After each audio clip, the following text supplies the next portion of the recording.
We will start by approving the minutes. The minutes for the last meeting of August 18th were drafted and circulated. So I would ask for, I'm going to propose that we approve them. Can I have a second? I'll second them.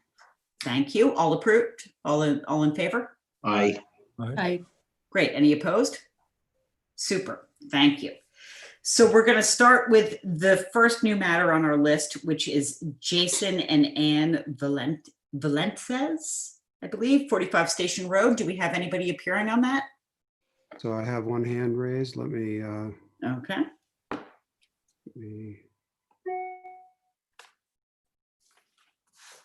John, that's you. John Malone. And there we go. Hello, guys. John, how are you? Good. How are you? Good. So what have you got for us? I have, let me see. Would it make sense to, do I have the ability to share screen? You should be able to. If you don't, let me make sure. Yeah, it's still hosted disabled there. Oh, okay. Hold on. I'll get to that. Oh my God, I'm dressed like a pirate. I didn't realize that. I'd say, I don't know if you're cold or Yeah, I don't know. active or what's going on, but The problem with Zoom is like, you get to see what you actually look like. Yay.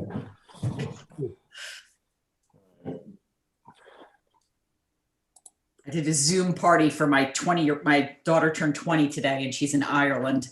We did a Zoom birthday party and I said, there's something wrong with this. It's making me look very old. Yeah, I know.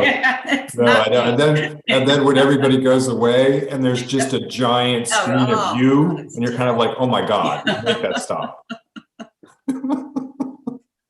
So hold on. It's the place where I usually am able to give permission to people. Hold on here. Under security? Yeah, well, I don't have that for the webinar, so. Okay. Yeah.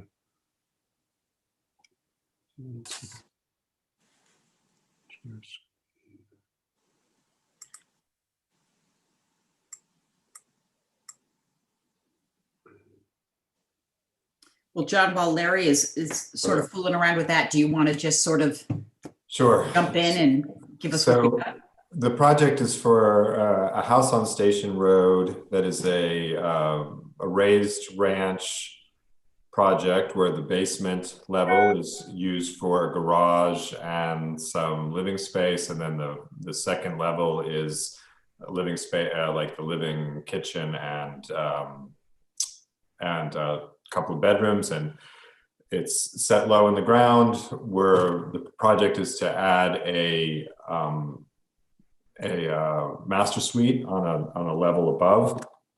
So half of the building would technically be 3 stories. Half of the building would technically be 2 stories, but it exceeds it's more than 2.5 stories in that sense. It's underneath the height limitation, and only a portion of the second story or the portion of this upper story is 3 stories. So we would be looking for relief from the 2.5 story limitation.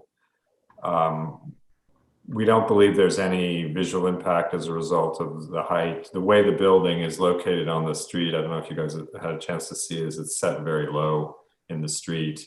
And the reason that the basement counts as a story relative to the front yard is if it were only 3 feet exposed, it wouldn't count, but the fact that it's, like 3'6" exposed, it counts. You can share your screen now. Oh, sure. Thanks. Count for that based on the view from the front, because it does appear that from the back that probably that basement is fully above ground, right? It's fully above ground from the back and actually then some. So the way the code reads for FAR, at least, it's related to the front yard. Okay. So can you guys all see a drawing set? Yep. Okay. So there's 2 things that we're asking for a variance. There's that, which is related to the stories, not height, but again, stories. And then the other The other thing we're asking for is building coverage. The existing building coverage that is built on site exceeds the allowable coverage. Let me see if I can zoom into the actual diagram.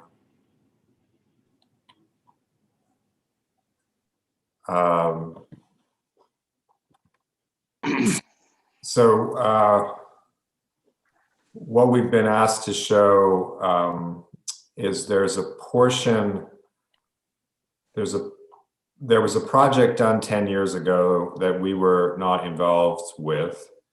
That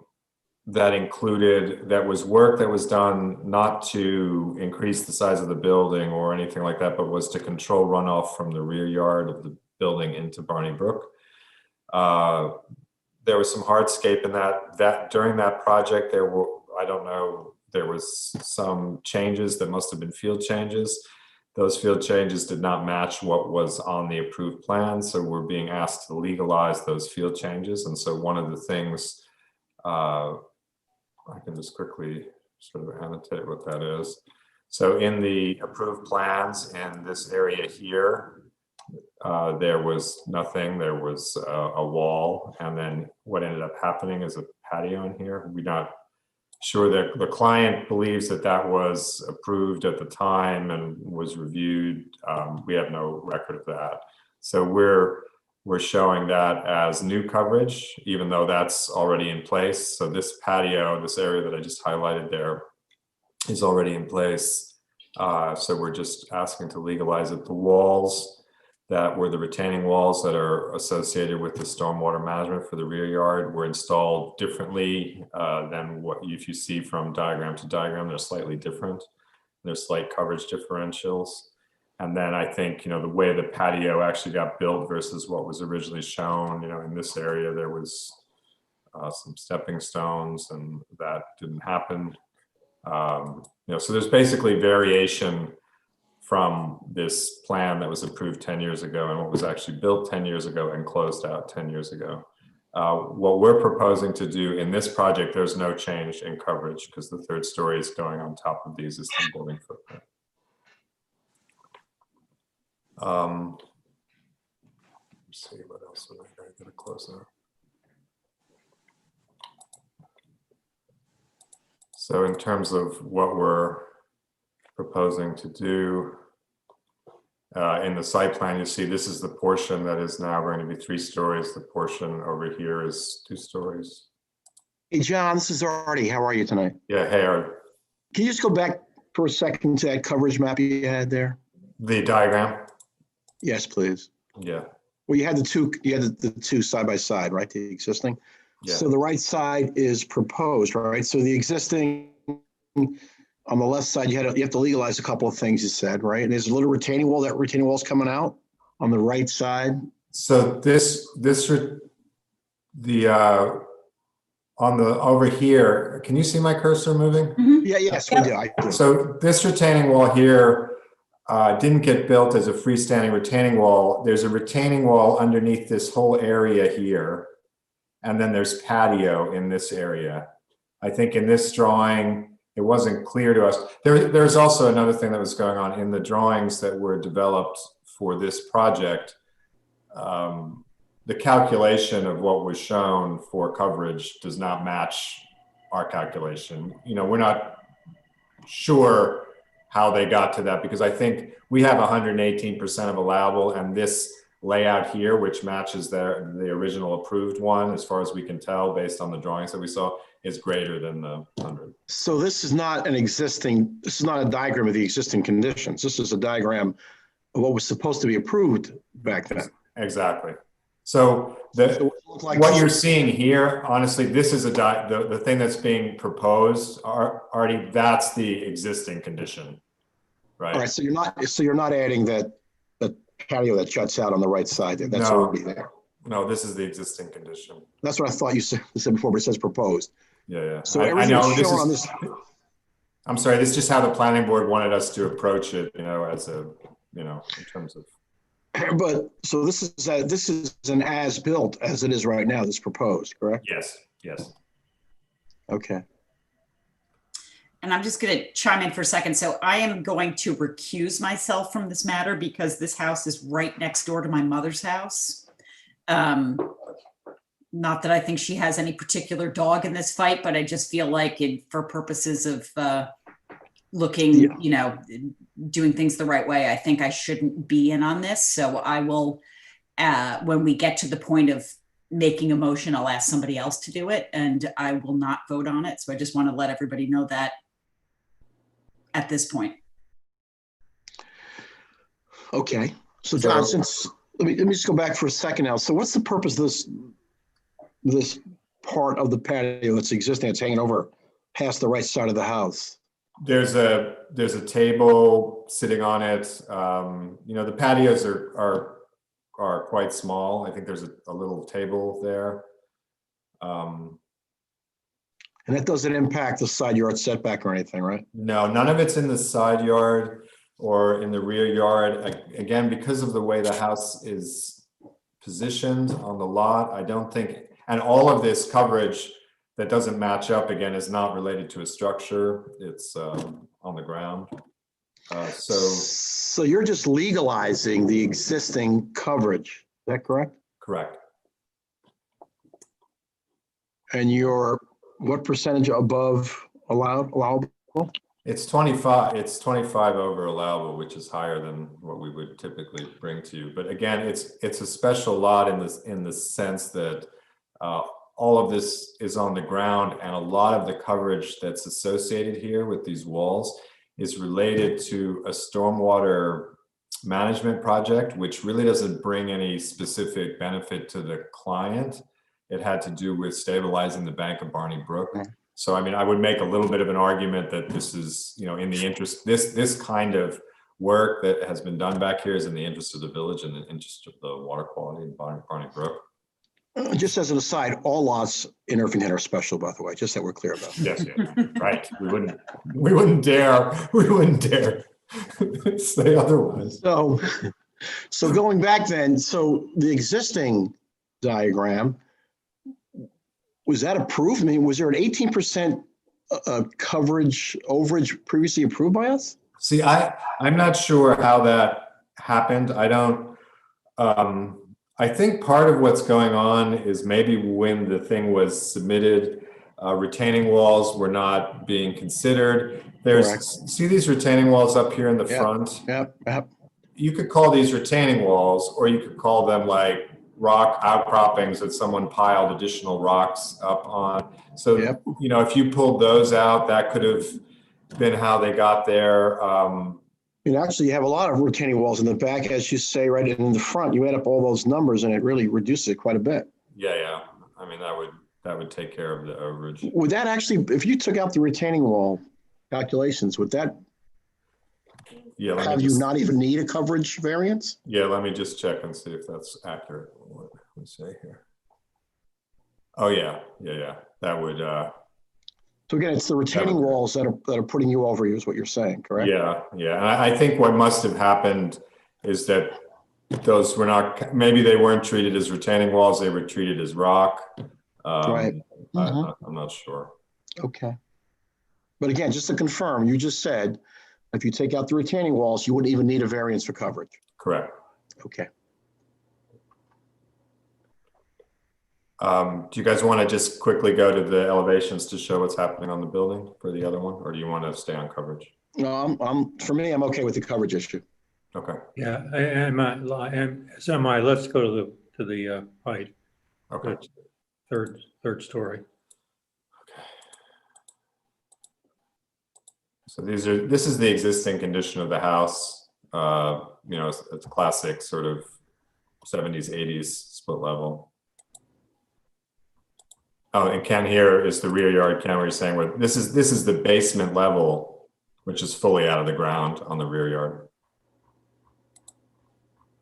So what we're proposing to do on the upper level is a master suite. Right now, the house doesn't have a real master suite.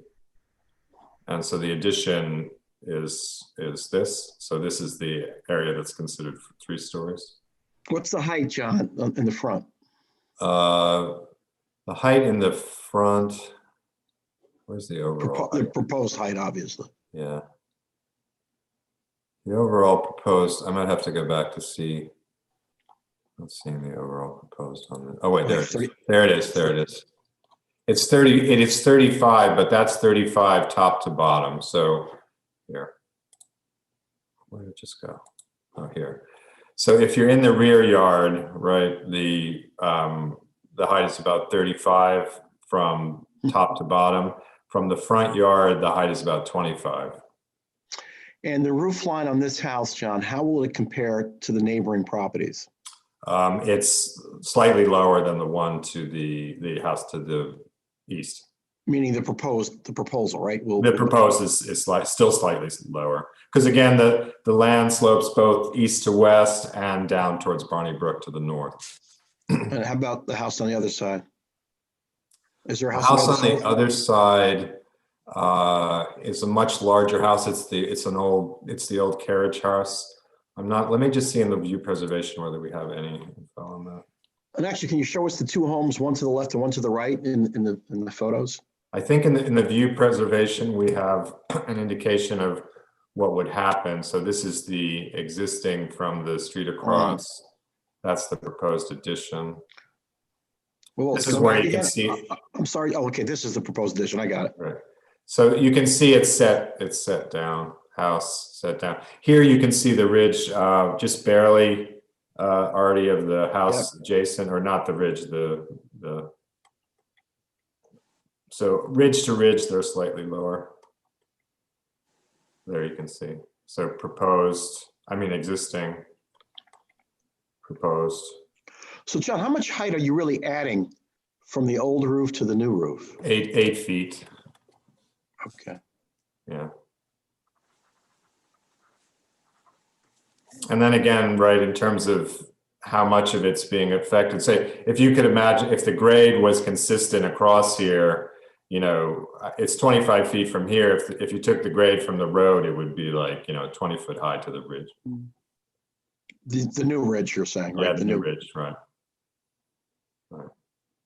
And this house, I don't know if the client's online, this house is even more in the hole than any other houses adjacent to it. Like this is also a, sort of a similar house, but it's much higher up relative. So again, the proposal is going to be less than the house to the right of it.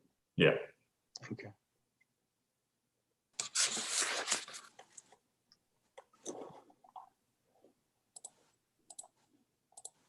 And I think that's, where's the, oh my God, did I click out of the, sorry guys, I think I might have clicked out of the drawings. Okay, yeah.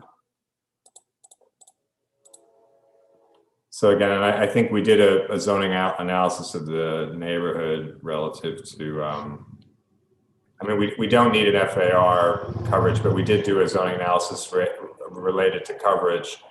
And you'll see there are a lot of examples of houses in the neighborhood that exceed coverage by numbers that are greater than what we're suggesting, what we're proposing.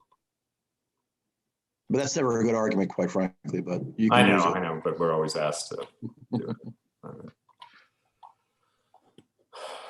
So is there anything else you guys want to see or talk about? I have a question, John.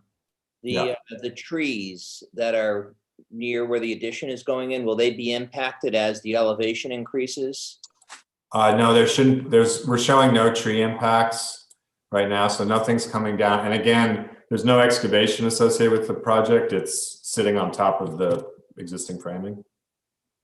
So shouldn't be any damage. Yeah, and the existing trees that are shown here are shown to be protected. But again, it's protecting limbs associated with framing is really not a danger to the tree the way that excavation near its roots are. So there's no excavation along this line.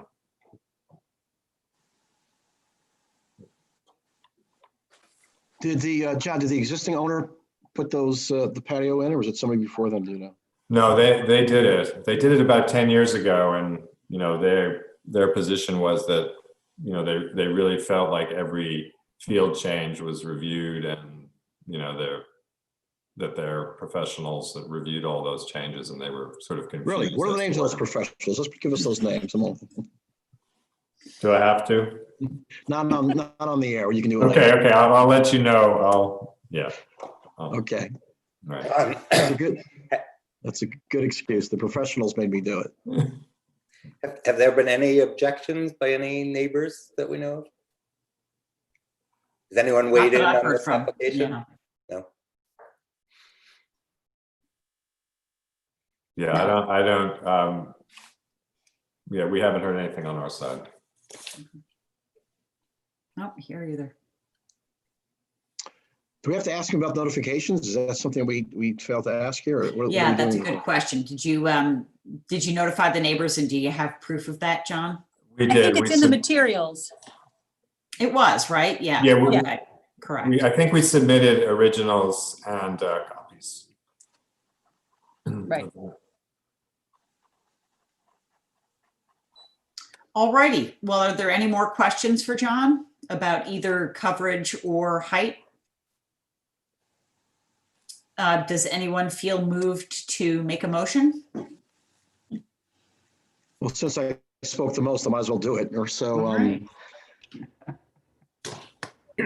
based on our review and based on the coverage that's being impacted by the existing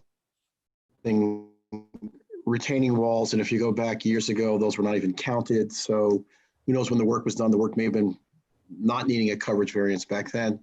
With respect to the height, I mean, I am a little bit concerned that it's at the maximum 35 feet, but that's in the rear and that borders onto the brook in the back apparently. So there's nobody immediately behind it. It is down below grade up from the street. So the impact, as John said, is what, 25 feet, John, you said, it looks like Yeah. from the street. It'll be less than a neighbor to the right. So from a roof line perspective, it's not going to be sticking out like a sore thumb. Although, what do we say about the house to the left, John? I don't know if you said anything about. You know, I think the house on the left, because the grade is dropping off so fast, I think, you know, this house, the ridge will probably be higher, but it's actually a Richardson style house that was done. I think it might be from the Kinmead White's office, the same one who did the Trent building. And it has no views this way or no impact, and it's far enough away that I don't think there's any real impact visually to that house. But I don't have something in front of you, Artie, that I can show you that it's low or Right. anything. But And actually, the house is set back from the front yard setback even more than the required 30 feet, right? Is that yeah, true? it's just slightly. All right. different, but- okay?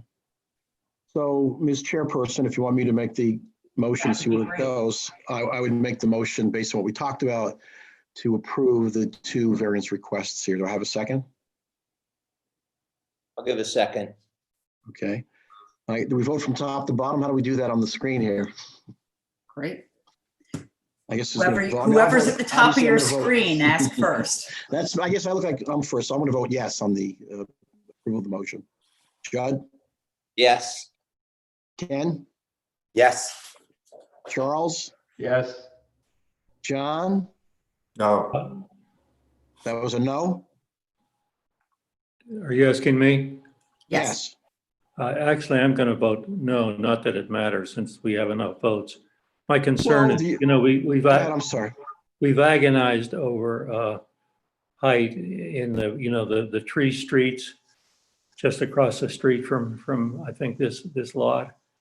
And if our criterion is that the neighbors don't object, I don't want to get into a situation where we end up with 3 stories on a lot of those streets because somebody wants to do it and they get their neighbors to agree. So I'm going to vote no. Just unmute this here, I'm sorry. I'm a firm believer of if the neighbors say no or don't say a word, I don't really care because, I mean, there could be a conspiracy of neighbors who want to change the entire neighborhood. I think I'm looking at this as it stands on its own. It has no impact on my vote, at least, on whether or not a neighbor says or not says anything about that. Again, the fact that it's set down and it's in the back of the yard, that I think distinguishes us from other things. It is a unique, maybe not special, but a unique property in Irvington. I know, Rosemary, you have to give us your vote as well. Yeah, I vote yes. Okay. So I guess we have it 4-1 or something like that. So the motion passes. Thank you. Thank you, John. Thank you. Great. Thank you, John. All righty. So the next matter before us is Evan and Allison Barth. Do we have anybody appearing on that? 11 Beechwood Road?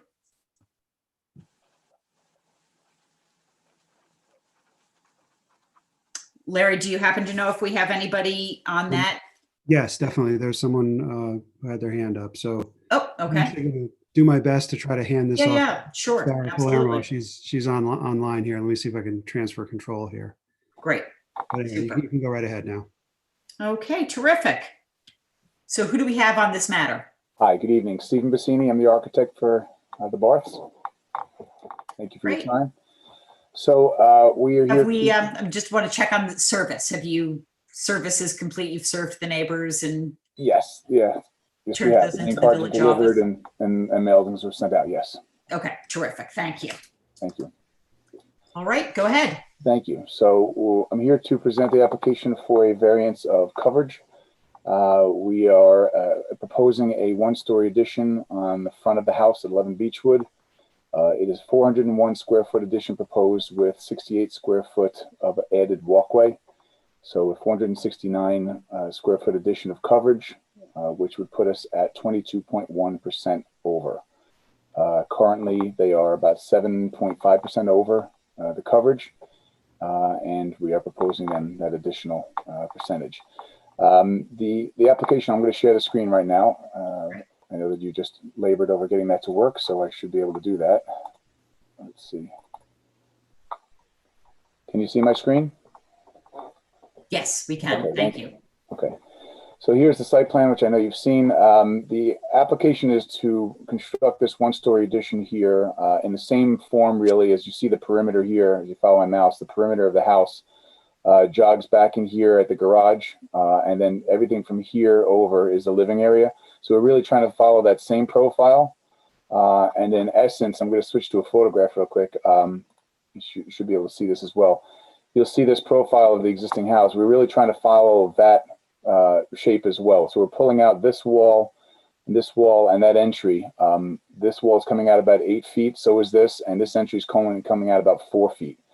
And what would be achieved is the same roof line. That we're bringing this roof line up and extending it just a little higher, and then coming down to the same to the 8-foot extension. So we would be keeping this same roof profile. It would be hitting this roof a little bit higher over here, but it really would be the same appearance of the house. We're just filling in this piece right here. And if you go back to the site plan, you can see basically we're filling in this void of the front of the house. Purpose for this was that right now this garage it enters right into the dining room. And so there's a door that leads from the garage into the dining room, and there's no other area for the owners to come in, sort of kick off their shoes, except for in the dining room floor. And so there's also no bathroom on the ground floor. So what we're proposing to do is, on the floor plan, we are proposing to come in off of the garage on a different side and into a little closet with a powder room and a little area with cubbies to put your shoes and kick off, and then enter in the living room and the dining room area. The living room would be enlarged as well, and the front entry not by as much, but the front entry is also increased by 4 feet there, because currently it's a little tight here between the closet and the stairs. When you first walk in, it's only about 4 feet deep. So the proposal really is for convenience in order to eliminate this door coming in directly into the dining room or into the living room from the garage, to create a bathroom on the floor. And I believe, as you see from the side elevation, we're really maintaining the existing profile of the garage, and we are exactly maintaining the existing front profile of the house. The only thing really that increases is the size of the roof from here to here. It's about 30 inches, I think, overall in roof height. But of course, we are over on the coverage. We are not asking to exceed any setback, any yard variances. As you see here, the existing house is out a few inches past the front yard. However, what we're proposing is to be back here within the setback, and we've ensured through the planning process, we have a note on here saying that the surveyor would need to come out and make sure we don't interfere with any setbacks before we start digging. So no other variances would be required. I know that this is not a topic necessarily for zoning, but planning obviously wanted to see it, and we're not asking for an FAR variance, and we don't need one. But I think it is relative to the application just to discuss the bulk of the house and what that may do to the neighborhood. And you can see here that 11 Beechwood is at estimated FAR is about 3,300 square feet, which is 677 below the 4,000 allowed. And there are other lots directly in the neighborhood that exceed this, some well exceed it. But we are definitely well within the average, even with that addition on there, of the bulk of the neighborhood. And I know that's not the coverage issue, but I think FAR is very closely related, which is why I bring that up. So we are also planning to do better landscaping that is there now. As you see from the Google Maps, there's really not much going on here. There's some shrubs here. Some of them have died. We're working with a landscape consultant in the village to develop a landscape plan. We proposed something. We were going back and forth with the planning board. They approved it. Obviously subsequent to this board's review, but we're going to be going back to the landscape consultant to develop this a little further. I think that would help to also buffer the addition. But like I said prior, I don't believe that the addition really is an impact at all, because it essentially will look like what you see there, with the exception of the removal of the brick, some new siding, which the ARB I know will be going in front of for, and some new windows in the front. But the profile and the roof and everything would look the same. Any questions? See, this is already submitted. How are you? Hi, Artie. Could you just go over you went over those numbers pretty quick on the coverage. Can you show us the chart on that so we can just get a better Sorry understanding? about that. That's So over okay. here, we have the coverage. We're basically right here. We're at 3,437 square feet currently, with 3,200 allowed, 16% of the lot area, which is 20,000, just over 20,000. So what is currently exists is 3,437, which is about 7% over, and we're asking for an additional 469 square feet, which is 401 square foot of single story addition and 68 square feet of patio, of walkway. So what we'd end up with is 3,906 or 19.5% coverage, which equates to additional, I believe, 14.5% or so, which nets us out at 22.1%. And I do know that 20% usually is that number, that threshold. I have to, say I believe there's really not a lot else going on this property that we are, that we are looking to interfere with. I mean, I think that I know it's in the front of the house. However, as far as the scale and everything in proportion, we're not coming out further than the existing houses now. We're definitely not going up higher than the existing houses now. And we are well below any of the other heights, as you see from this picture here, picture across the street. I mean, the scale in there as well. The scale of the house is much smaller than the other ones in the area. So I understand. So can we just go back again? Sorry? Can we just go back again? First of all, I think you said something about a threshold of 20%. We don't have any rule like that. So, well, I usually try not to come in higher than that, I guess is my point. And I understand. But just so we're clear about that, we don't have any hard and fast rule. And No, I will say many, many years ago, there was, I think, a 15% was the number. And that was just some presumption, but don't be misled by that 20%. It's just not accurate. So again, let's go back to the top of that, if you would, please. Let's go back to the copy to the figures. So how did this move it over a little bit so I could, there you go. So to start with, you're over, right, by 237 square feet? Currently over 237, correct. How did that happen? It was a request a few years back.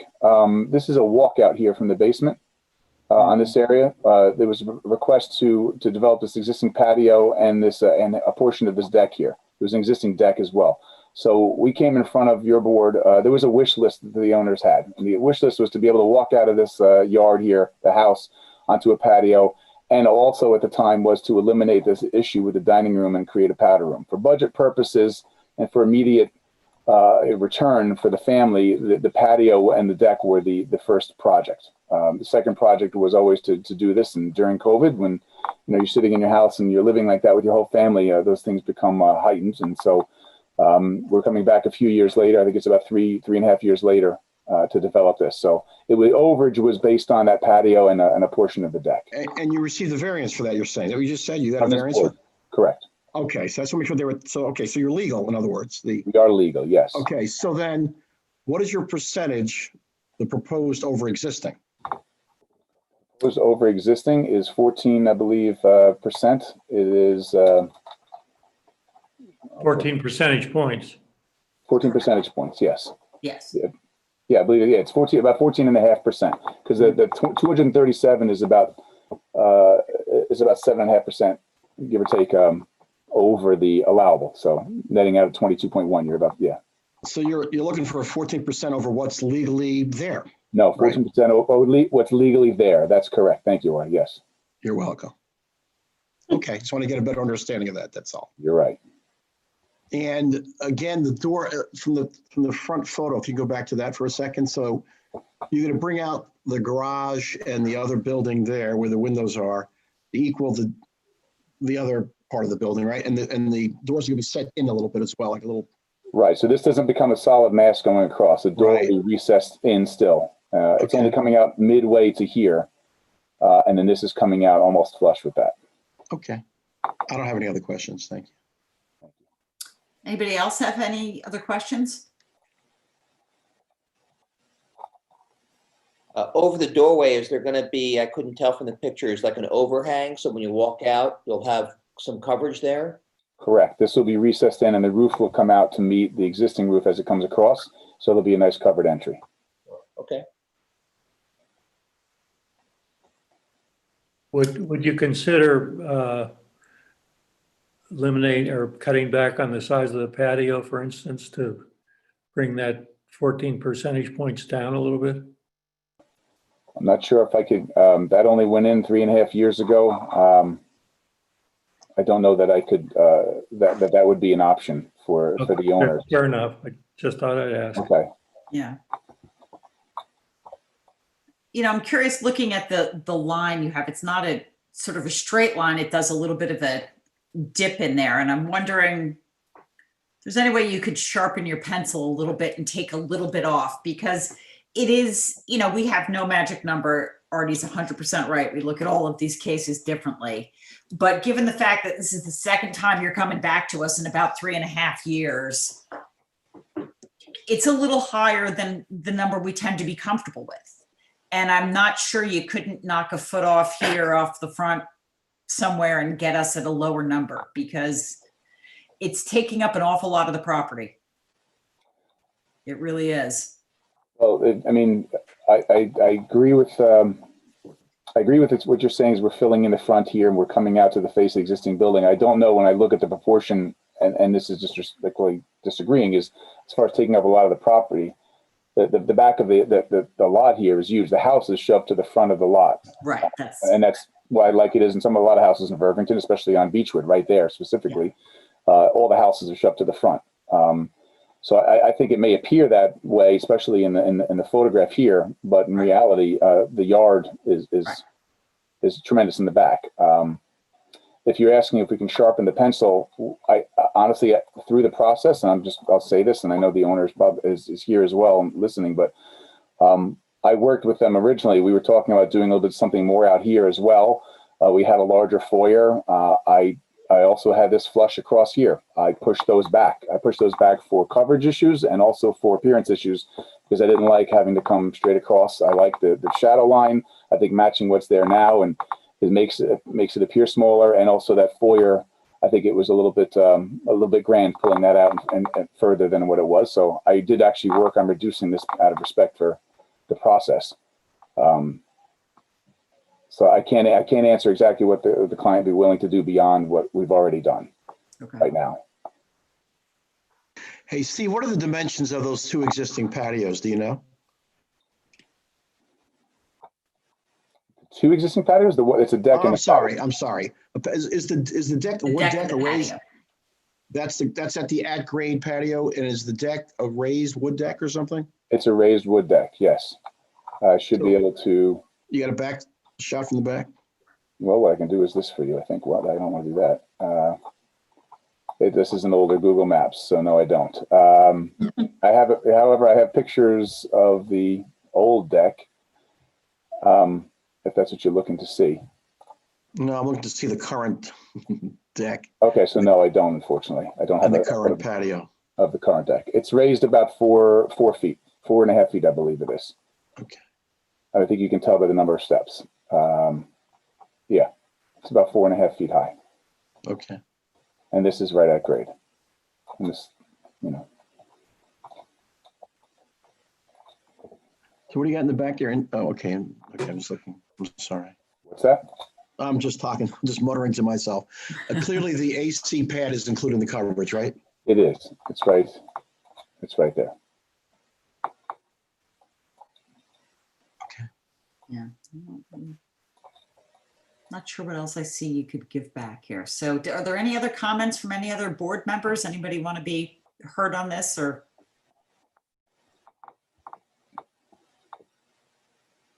Any thoughts, questions? Okay, then I guess I will make a motion. This is a close one. This is more than I would like to see us go over. And I appreciate what you're saying. There's a lot of property in the back, but it is close to the street and there does get to be a looming effect.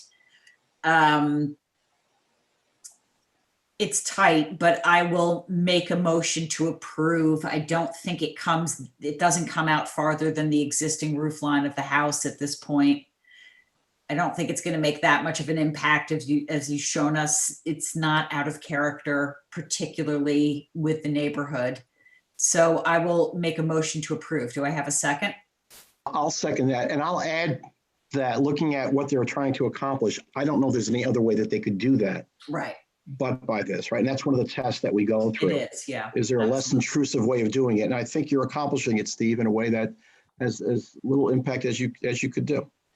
Yeah. So I second the motion. Okay, so Judd, what about you? I think it's modest, and an improvement to the home. I mean, we're adding a bathroom to that floor, a mudroom, and a closet and entryway, and getting rid of the door for into the dining room. I think it makes sense. So I would approve this plan. Okay, Rosie? Yes. Okay, John?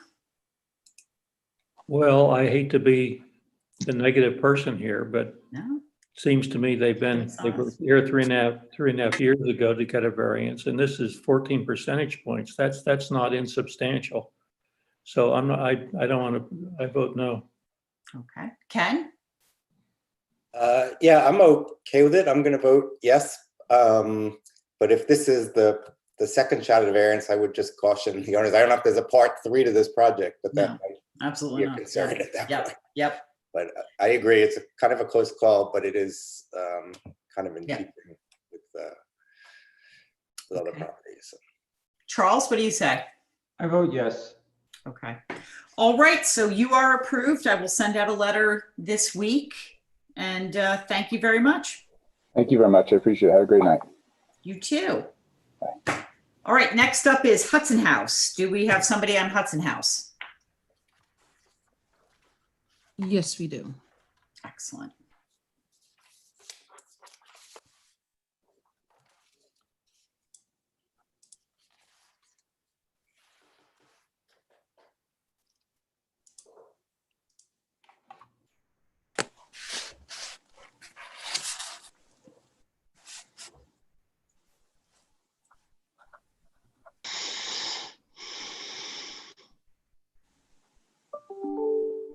We're ready to go.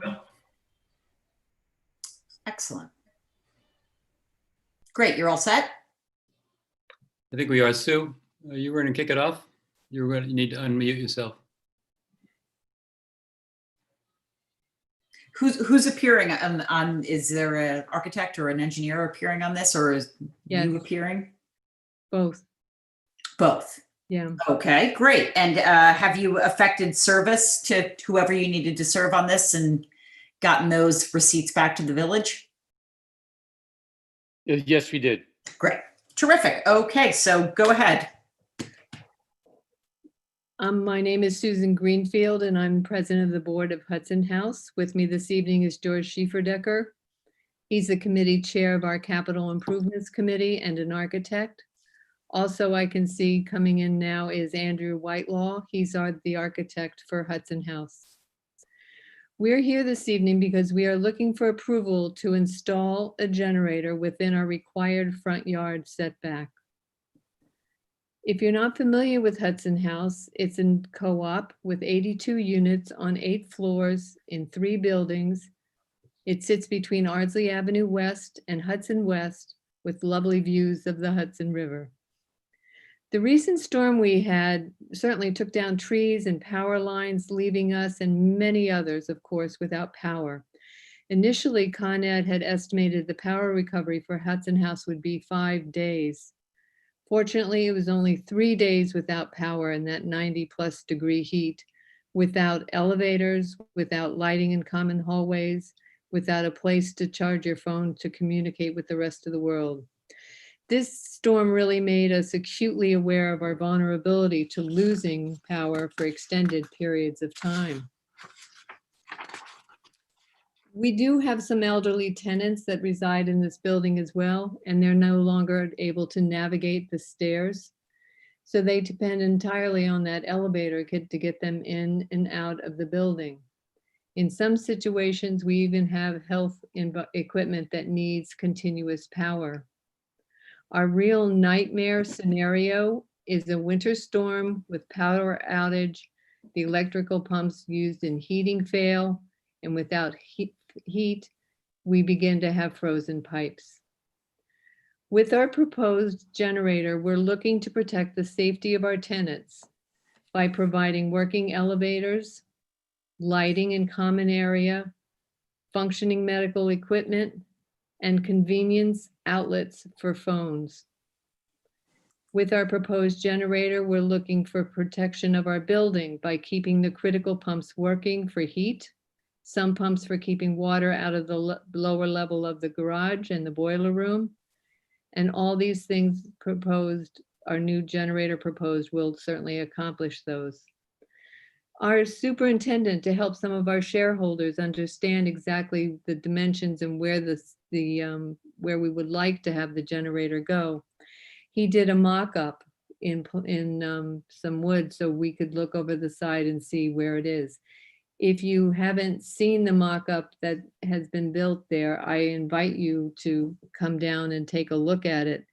You go down Ardsley Avenue West, past the guard gate, and on the left, you'll see the service area, and you can take a look right over the side and see the mock-up where the proposed generator would go. I'm going to turn it over to George to give you some more details on this. So my name again is George Schieferdecker, for the record, and I'm just going to talk generally about what I understand to be the requirements for a variance, and I'm going to let Andrew talk about the details. We're seeking an area variance to place a generator within the required front yard setback. As such, it's our understanding that we need to describe the benefit to us versus the potential detriment to the, quote, health, safety, and welfare of the neighborhood and the community, unquote.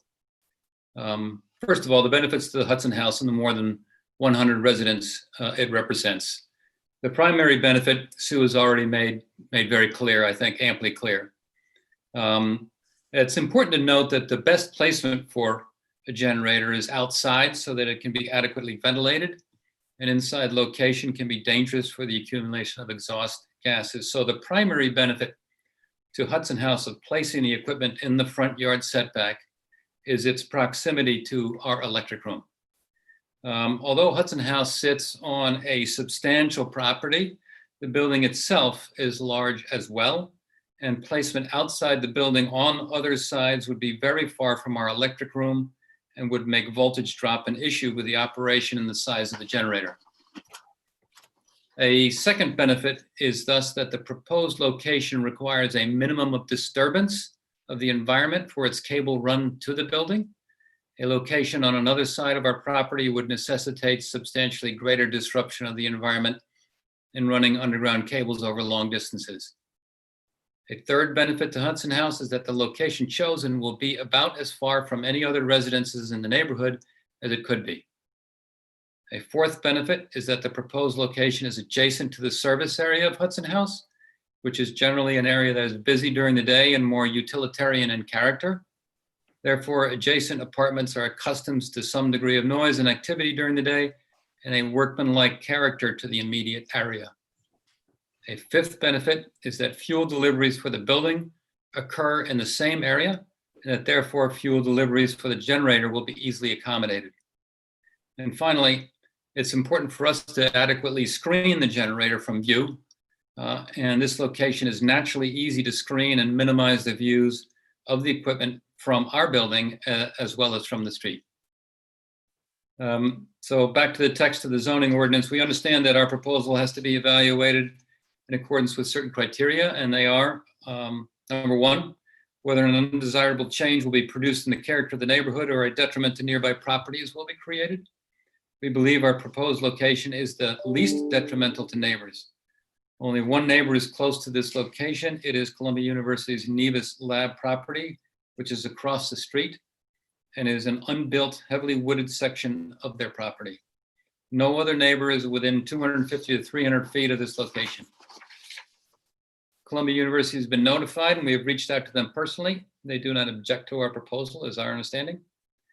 Additionally, the character of this area is our building service area, and as such, it is already impacted by traffic, noise, deliveries, garbage, and recycling pickup. Contractor access, including deliveries and removal of debris, moving trucks, and tenant pickups and deliveries. It has a strictly utilitarian character. While this may be considered a front yard by strict zoning definition, it is definitely the service side of the property in terms of its perception from the street. Number two, can, quote, the benefits sought be achieved by some method feasible for the applicant to pursue other than an area variance, unquote. Our primary concern for the optimum operation of the generator is voltage drop, which translates to distance from the electric room. The various experts we have consulted over a period of years to evaluate possibilities for a generator have advised that it should be within a certain distance from our electric room. This location is very close to the electric room, service panels for the building, and all other locations that we have examined that would be viable would also have been within the setback distance. Locations within Hudson House property to the east and the south are simply not feasible. Number three, is the area variance substantial? We submit that the area variance is not substantial because the piece of equipment, one, does not in fact take up that much space, and two, it will remain well set back from the street and significantly below the level of the street and out of view so that the intent of the regulation is met. Number four, will quote, the proposed variance have an adverse effect or impact on the physical or environmental conditions of the immediate neighborhood? As our architect will show, the footprint of the generator is minimal. No significant trees will be cut down. The topography will not be altered. The existing vegetation that will stay in place is substantial and will be beneficial to screening the equipment from the street. And five, quote, is the alleged difficulty self-created, unquote. The difficulty for locating generator anywhere else is a function of the size and disposition of our building vis-a-vis the location of its electric room, and that is not a self-created condition. The last thing we are going to be asking for, in addition to the variance, requesting a waiver of the requirement for a complete survey of our property to calculate the amount of additional impermeable surface area added. The area of our property is approximately 465,000 square feet, and we will be adding less than 50 square feet of impermeable surface with a pad to put the generator on top of, which I hope you'll agree is de minimis. So I'm going to turn it off to Andrew. Over to Andrew and have him describe the specifics with the drawings that we've submitted and some photographs. Great. Thanks, George. Good evening. We'll hit share screen, so hopefully you can. Yeah, that'd be great. Do you guys have it? We Yep. do, yes, thank you. Oh, that was the old one. Hang on one second. Move some photographs around so that you would, okay. So I'll try not to repeat what George and Sue spoke about. I'll kind of fill in the information for you. I'll start with the municipal map here. You can see on the plot plan where it's being proposed. And like George Andrew? said, Andrew, you're not on the right It's image. pretty blurry. Could you make this bigger? There you go. Is that better? Still a little blurry. I did take this from the municipal site. The other ones will be a little more crisp, but Okay. you can basically see the outline of their main building here with the proposed generator location here. Andrew, you're on the wrong image. Yeah, you're on the wrong image, sorry. I'm on the wrong I don't think you have your current presentation up. All right, let's try this again.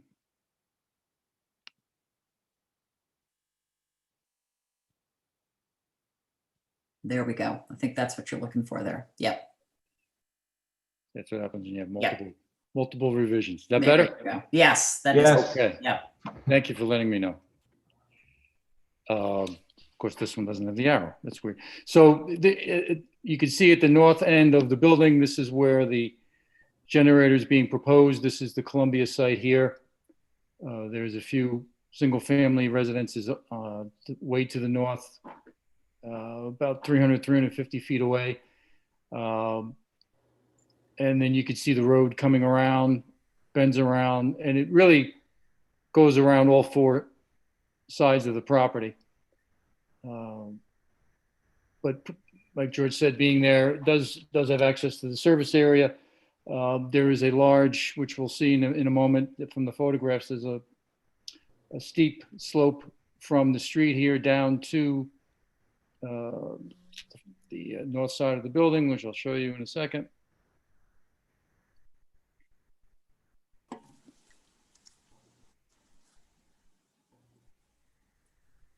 Boy, I did pick up the wrong one.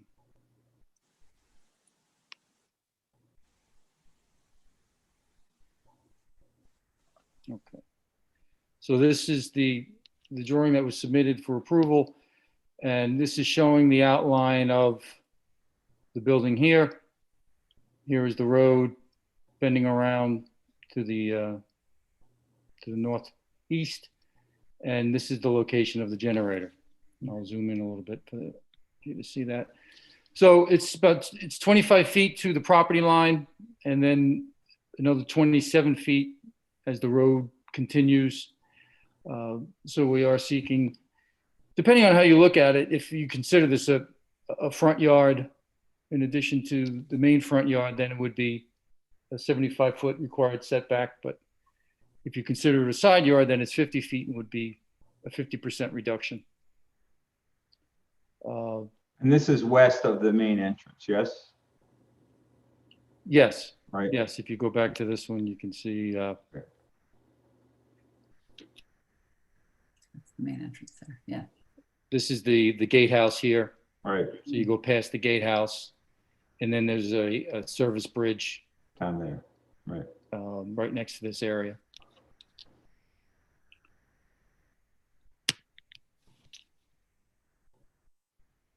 So, the generator is about 14. Will sit on a pad about 14 feet long by almost 5 feet, a little less than, and will sit about 102 inches high, 8.5 feet. So it will be below the. You can see a section of it here. This is showing the concrete pad and the footing. And this is the adjacent stone wall of the service area. And this is the top parapet here. And this is the roadway. So you can see that it's still below it, about 1.5 feet to 2 feet below that point. The mock-up does show the height of this lower than the actual height that it will be.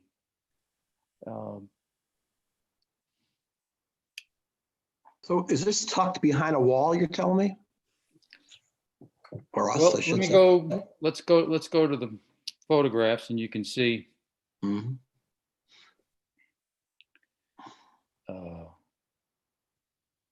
Sorry, George, for the order. I got screwed up again, but this is that wall, that section I just showed you is cutting it this way, so that's the stone wall that you were looking at.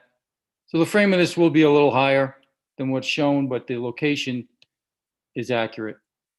And that's that's standing on the service bridge, which is this coping here, looking further back.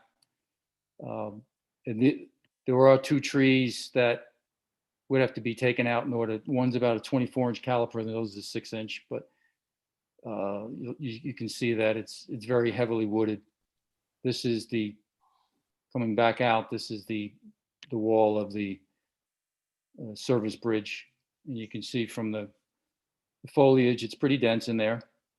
So again, this is already cemented. This is tucked inside that wall, correct?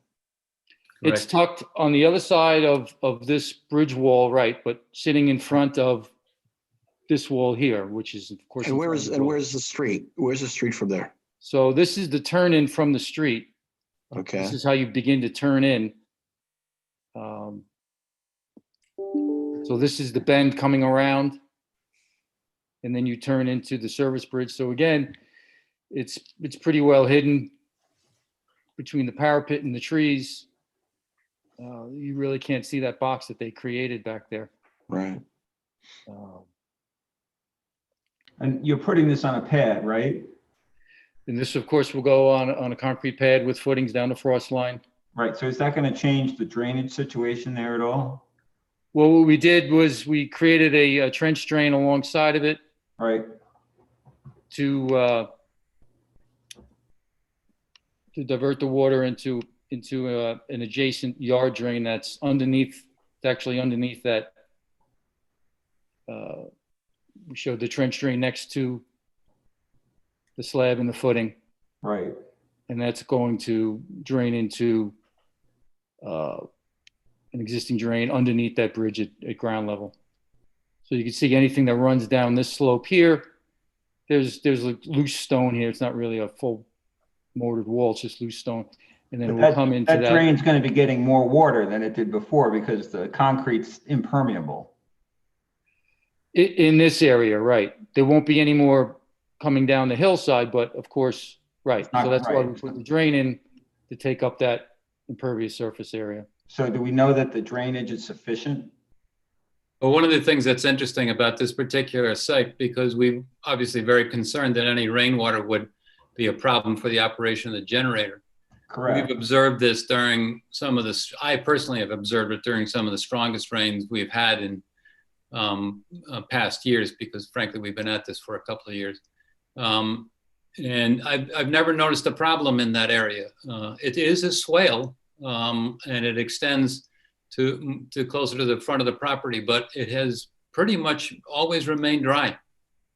Right, but the pad is gonna change that, right? I mean, the water is not gonna go through the pad. It's gonna go to the drain now. Correct. The water is going to go past the pad to the drain. Right. There's an existing drain in underneath the bridge. Go back to that overall. I totally get that. What I'm asking is whether or not that drain is sufficient, given that there will be more water. Right. Oh yeah, I mean it's a very large trench drain for the amount of rainfall coming off 45, 50 square feet. Right. You know, we have a 2-foot square area of gravel with a perforated pipe and filter fabric. So I'm confident it'll take more. And could you pop down to the location again for a second?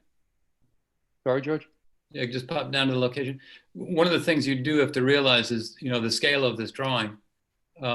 This property extends way over in this direction by a good 100 feet or so. So the area that's being drained is substantially greater than this little, relatively small slab would affect. Right, but the water follows gravity, right? And we don't know where it's diverging further upstream, right? And we don't know if this is in a flood zone. I'm just looking for some assurance that we've actually done the math to make sure that we can drain the water. Otherwise, your generator is not going to work. Yes, if you see the topographic line here, this is elevation 16 at the drain. And we're at 19 all the way around the base of the slab. So it has plenty of slope to run from this area down to the yard drain. Okay. So I'm not worried about ponding in this area. Right. And so how will it be, where will it be refueled from, right? The truck's going to have to come in over the bridge and park where? Well, right now there's an existing oil fill that they Yeah. have. Right. So however, the truck, maybe George can fill it in more detail, but it's literally next to another oil fill. Yeah. So it's already in the service area. Right. And so this is oil powered, this generator. Diesel oil. Truck usually parks right about there. Yeah. Yeah, I guess not to put the weight on the bridge, George. So he parks up Yeah. here. Yeah, stays off the bridge, parks just alongside the road, and But cars they have can plenty get of by. hose, this is only 30 feet, 35 Right. feet away. So there's a 330 gallon tank that sits underneath the generator that has a double wall and has leak detection alarms on it for safety. And how long will that tank, how long can you run the building or whatever services you're going to provide in the building with this generator? Well, at full load, it says for 24 hours with the 330 gallons. Right. So if you have a multi-day event, you have to refuel. Well, this was a very long discussion with a generator manufacturer. They will certify 24 hours full load, but everybody will tell you that, and this was very important to us for the exact reason that you're asking, that it will run for a week because it will not be running at full load for that time. We don't want to be subject to having to refuel during the likely time of a power outage. Right. So that's been fairly carefully examined, and we've asked that exact question multiple times because it's pretty critical. Right. Every elevator would have to be working. Every outlet would have to be plugged in, to get the full load. Right. So it's probably be twice that exactly. On the materials that were posted to the village, descriptions of the generator, its manufacturer, the decibel ratings, how it would be fueled, what the power, natural gas, oil, none of that was disclosed till this evening. So it was difficult for me to do any due diligence up to this point on evaluation of the generator. As far as the location of it, the 50 square feet, I personally don't have necessarily a problem with that, but I haven't been able to do any work on the generator itself, the decibel rating, as I mentioned. So that was not provided to me this evening. Okay. Yeah. I mean, we did describe it on the section. It's listed at 70 decibels at 23 feet. Okay. With the dimensions given. You can imagine that the noise is a really important factor for our tenants as well. 70 dB is equivalent to traffic noise, is our understanding. The machine, obviously, when it's running, because it is required due to a power outage, everybody considers it a welcome sound. But it requires testing, and it would be tested on a quarterly basis, and it would be run for about the equivalent of 30 minutes, likely at the most. And again, we can decide when that time is so that at least affects our residents. We don't have any neighbors that are close. So it's more a self-imposed issue. But 70 dB, again, is traffic noise is what I'm understanding. And how far is the closest neighbor to this? Well, if we pull this back up, the reason I use this map here is that you can see the 250-foot designation from the property line. Gotcha. And that's, the Columbia building, you can see this way, this is 250 feet. Right. So you to this point, it's well over 350. And you're closest to the electrical panel where you need to be, as you said, correct? Exactly. Correct. It's on the door. I saw. And I apologize. What's the variance we're looking for here? We're looking for an area Setback. variance because we're located within the front yard setback. Yeah.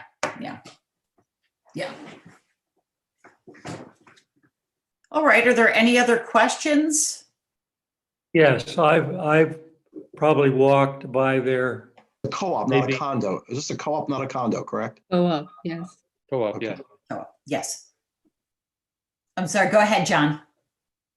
I probably walked by there 200 times, 300 times. And I cannot conceive of anybody objecting to anything here. It seems to me you all have done a terrific job, but from my perspective, you over-argued it. We've been talking about things that I don't think are any ZBA business, frankly. It's the Hudson House that, has decided how to do it. So to me, this is a no-brainer. Anybody else? I'm personally, I agree with John. I didn't think I'd have any problem with it, and I thought the presentation was quite good, and I'm totally satisfied that there's huge benefit to the residents and not very much detriment to anyone. Anybody else have any comments before we vote on this? I mean, yeah, I agree with John and with Ken. I mean, listen, we've had applications a lot since Sandy for generators, and we have no problem with generators. We have been loath to give variances for them when there is a spot on the property where they could place it without a variance, because we're not supposed to give variances when we don't need to, and because they do impact neighbors. But in this case, you've just placed it in the place where I just think it's going to have the least impact on everybody, yourselves and all of your neighbors. I can't imagine this having really an impact on anyone. And from a nuts and bolts perspective, it certainly makes sense to put it where you're putting it as well. So I have no problem with this. I will make a motion to approve. Do I have a second? I'll Second. second it again. Oh, that's somebody Great. else. They can take it.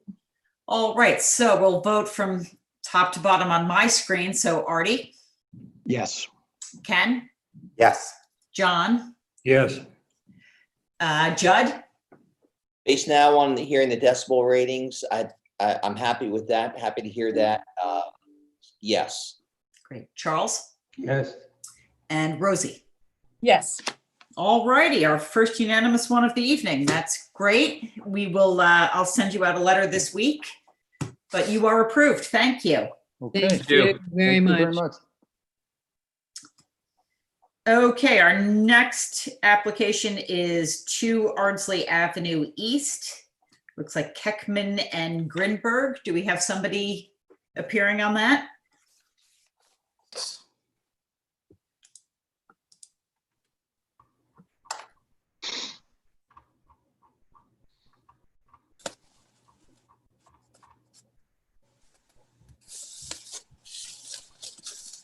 Well, looks like we do.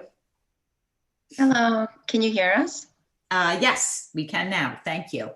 Okay, can you see us also or no? Can't see you right Oh. now, but we see your name up there and we can hear you. Okay, wonderful. Sorry, it's saying start my video, so there you go. There we go. Hello. Hi. So have you noticed your neighbors? Have you sent notice to your neighbors on this Yeah. issue, and Yeah. you have Yes. proof of that you've sent to the village? Yes. Terrific. Thank you. Yeah. Great. Okay, Um, go ahead. So, hello everyone. We're new to the neighborhood. I'm Beata Keckman. This is my husband, Igor Greenberg. We just moved in about a week or so ago. And we have 2 wonderful kids, a boy who's almost 5 years old and a little girl who's 4 months old. And today we come in front of you because we are seeking for a fence around our property to protect the kids. We're on a very busy street off of Broadway and Ardsley Avenue East, right on the corner. And we just want, with the virus that's going on, as well as the kids having more free time away from school, et cetera, we just need an ability to protect them and therefore have a fence around the neighborhood, the property. Yeah, but specifically, I think we're in front of the board this evening to put a fence along the Broadway buffer, because it was our understanding that we need at least 50 feet from Broadway to build anything. So that's why we're in front of you this evening. Are you able to share the screen? Just 1 second, please. Sure. Okay.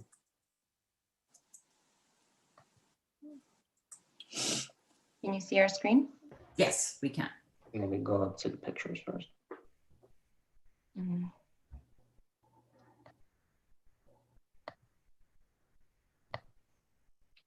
Oh, there we go. Yeah, great. Okay, go up.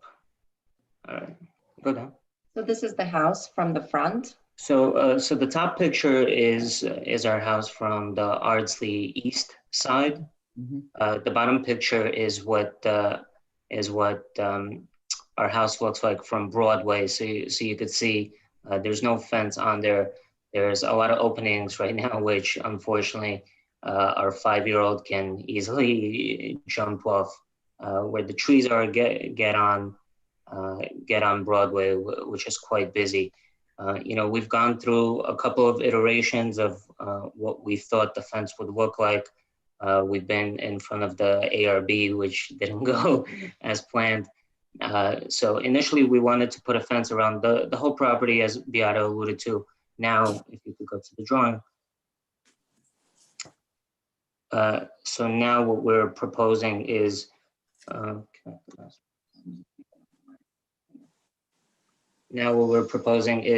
there's already an existing fence along this wall, which is the fence between our house, which is 2 Ardsley, and 4 Ardsley sits back here. We're proposing to put, sorry, just scroll up a little bit for you. So we're proposing to put a fence that goes along all of Broadway, basically to the end. The fence would stop. We've marked it here where it would stop, and the fence, so it wouldn't wrap around the property. It would simply go across Broadway to make sure that the kids don't run there. And then we propose to kind of divide our property more or less in half here, where the fence and the gate to access the backyard would go from where the house starts to the Broadway fence. So that's essentially what we're in front of you asking today. We've also included some pictures from the neighborhood and our neighbors specifically. Just give me 1 second, apologies. Yeah. So I think the two that are most relevant are our 2 immediate neighbors. I mentioned 4 Ardsley, which is right behind us. We'll show you that picture in 1 second. So this picture is 3 Ardsley. It's immediately across the street from us. So they have a fence kind of wraps around the entire property. Again, we're only asking for the fence that goes along the Broadway buffer. And then This is still them. and this is still them. This is 20 Ardsley East, 44 Ardsley East, 40 Ardsley West, Cindy Lane. All of them really have the fences going all around their properties. The issue is, what does it look like from Broadway? Right. From Broadway, From Broadway, the fence, the picture that where we're currently on 205 Broadway, it would look exactly like that. So the fence would be similar in that style. was the question. Were you asking, John, what are the neighbors? What is the look of the neighbors on Broadway? Yeah, I think that's what you were asking, right? Right, John? Yes, yes. Yeah. So I'd this I'd like to see a shot across Broadway, you know, for 5 or 6 houses up Broadway. Yeah, so everyone It's has a like fence. the camera's right at the ground. Yep. Yeah, so to answer your question, John, I think the style of the fence really varies. I think what they all share in common is, where the fence is placed. So so this is 205 Broadway. Which is 4 houses down, I believe. This one that we showed you earlier So is the one immediately across from us. The one right next to us has the same exact fence as this one. And the one right next to these guys is 5 Cindy Lane right here, and that's their fence. So what Igor was saying is that it varies between the aluminum looking fences and the wooden ones. The old wooden planks. But Yeah. everyone has a fence except ours going along Broadway. I wish I had pictures that showed me that. These pictures don't really show me that. Maybe we can do Google. Yeah, Google we Maps. can do Google Maps quickly. Yeah, but even Google Maps doesn't show you exactly what's happening today. That's the other problem too. Can you go back to the picture for 205 Broadway, please? Yeah. Sure. Yeah. Here we go. So that's sitting on top of a wall, correct? Mm-hmm. Yep. Yeah, all of them are. All of them are, yeah, so Right. All of them If are you on was gonna top of the wall, Yeah. yes, they are. not behind the wall, literally on top of the wall. They're built onto the cement. So, I think it's so like a centimeter. yeah, I think some of the properties have it directly on top of the wall. Some of them have it indented from the wall.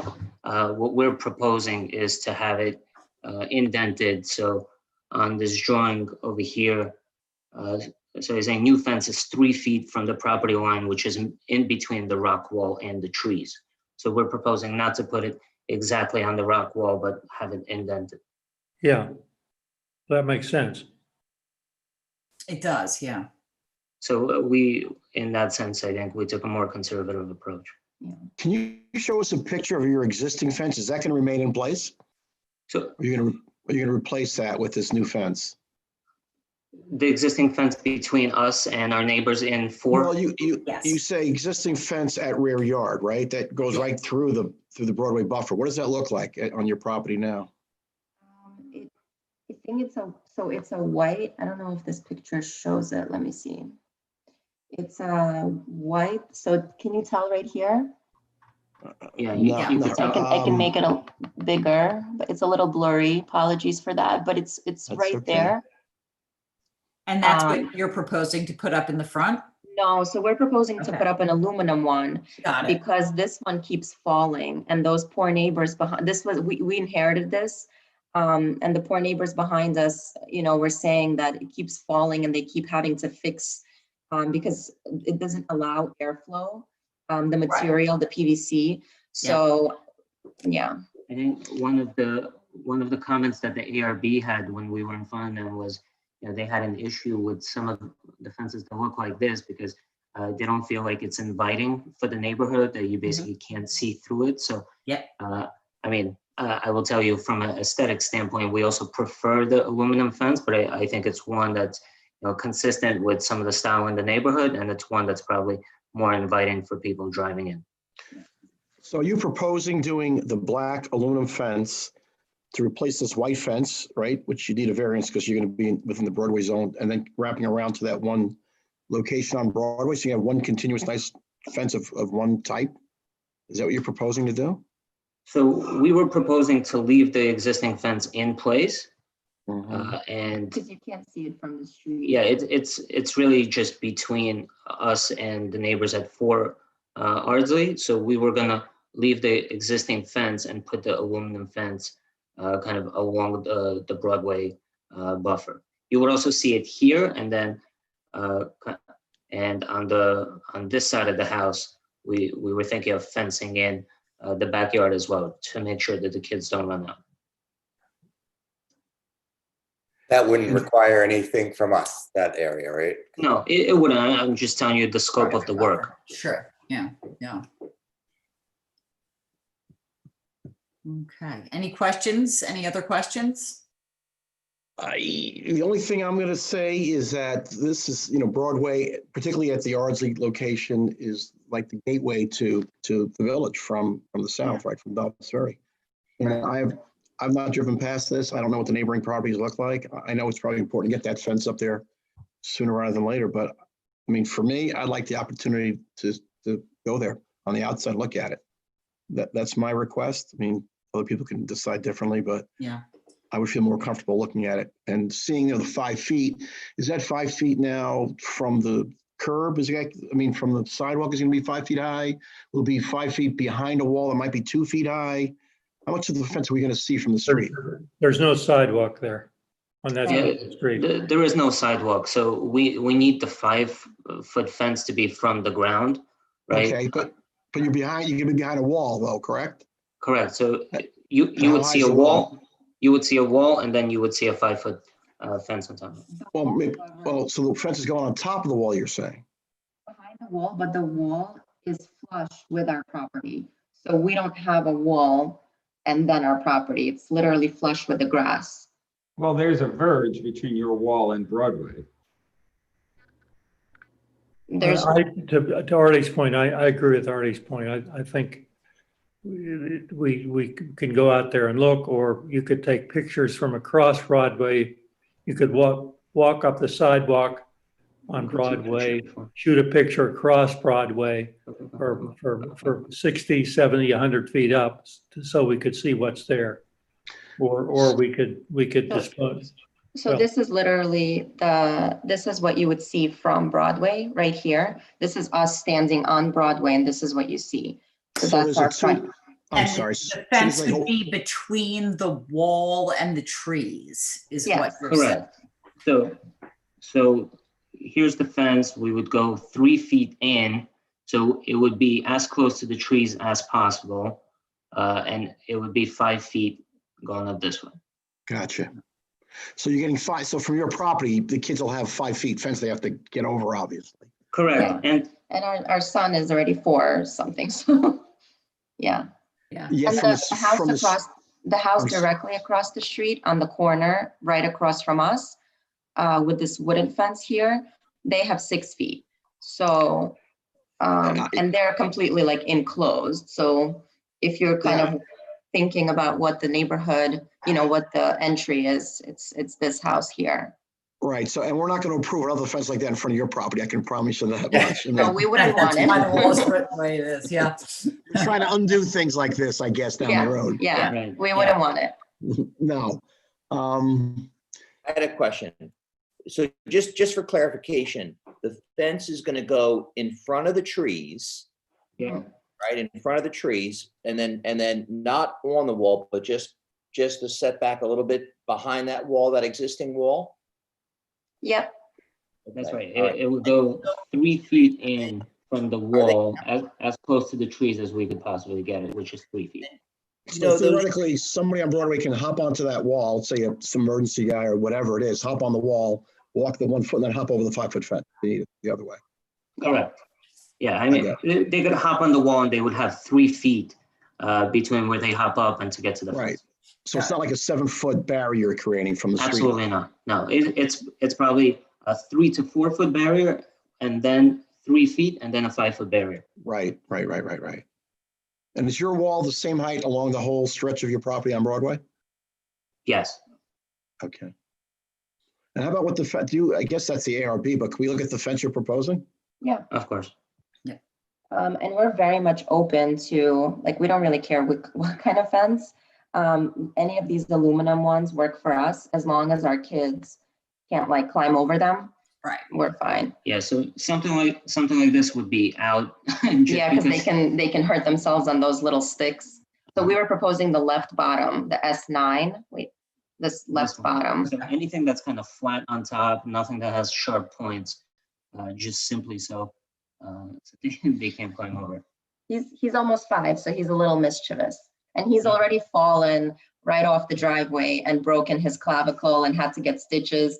So we're just trying to avoid that again. Sure. And has the ARB approved any of these in particular, or?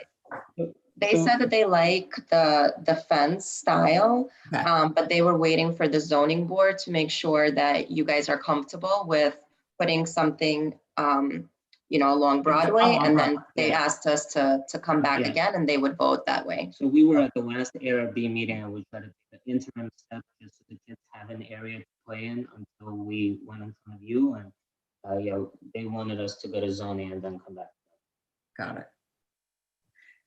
Any other comments or questions from the board? Yeah, I'm not sure I communicated what I was looking for. Right. I'd like to be able to see what happens behind that wall along a substantial length of Broadway going north from your house. And that's easy to do. You stand, you can take a picture from the sidewalk on the west side of Broadway, take 5 or 6 pictures, take a picture, move up 30, 40 feet, take another picture. So we know what this will look like compared to what is going on as you go north on Broadway. The picture that you showed us was taken from Marsley Avenue. And I understand it's the fence goes along Broadway, but even that doesn't really show what it will look like as you're driving up Broadway, as you're walking up Broadway. So is it possible for us just to pull up Google Maps and to show you what the current houses look like? Yeah, because you'll see that all of them have fences. And I think you'll see that as you go south on Broadway, the rock wall actually slopes up. So the fences are actually higher than what we're gonna have. But if the board allows it, we'll pull up Google Maps and kind of go up and down Broadway for a couple of houses. Fine. Yeah, let's give that a try. Thank you so much. You might be better at this.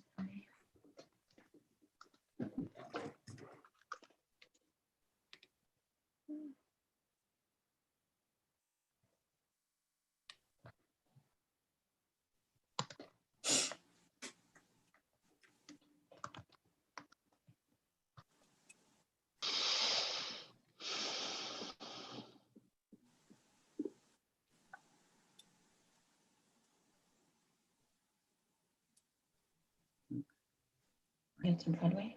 Hmm? Can you get to Broadway here? I'm trying.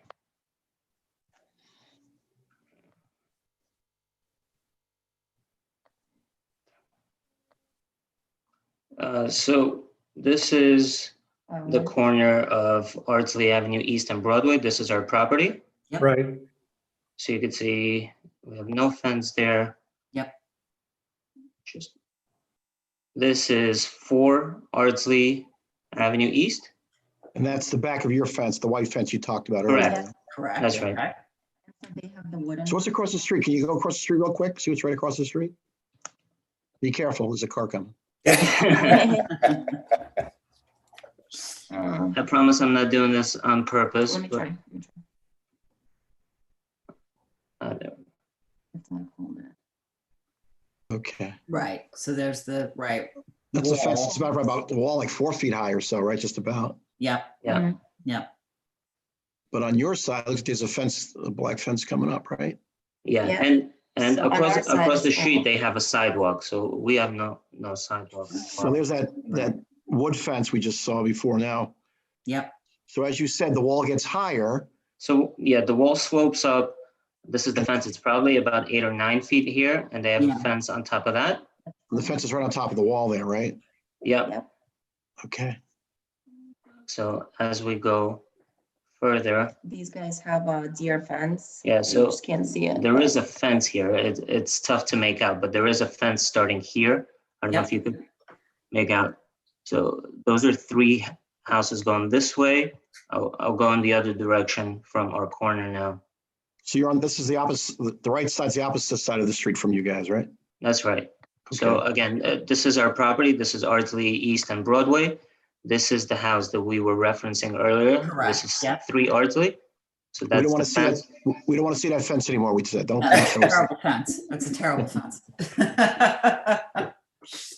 And This is the next one. Arthur, if you didn't like that fence, I'm sorry to show you this one, but. Yeah, I got you. Terrible. That's before us. So similar probably height wall as us, and they're indented probably Right. a foot. And And that's then that's across the street from you guys, right? That's down the street. Oh, that's it- north. it's down the street. So this is, Broadway. Yeah. No, this it's is the down second street, house. but it's on the other side of street, the other side of Broadway. That's No, it's right. on the east Yep. side, isn't it? Oh, And- sorry, yes. Right, And there's no once- sidewalk. It's on the east side. Yeah. Correct. And And so once if we thi- go down a little bit The- here, the really, side- that's, The sidewalk is on the west side of Broadway. yeah, Yep. right.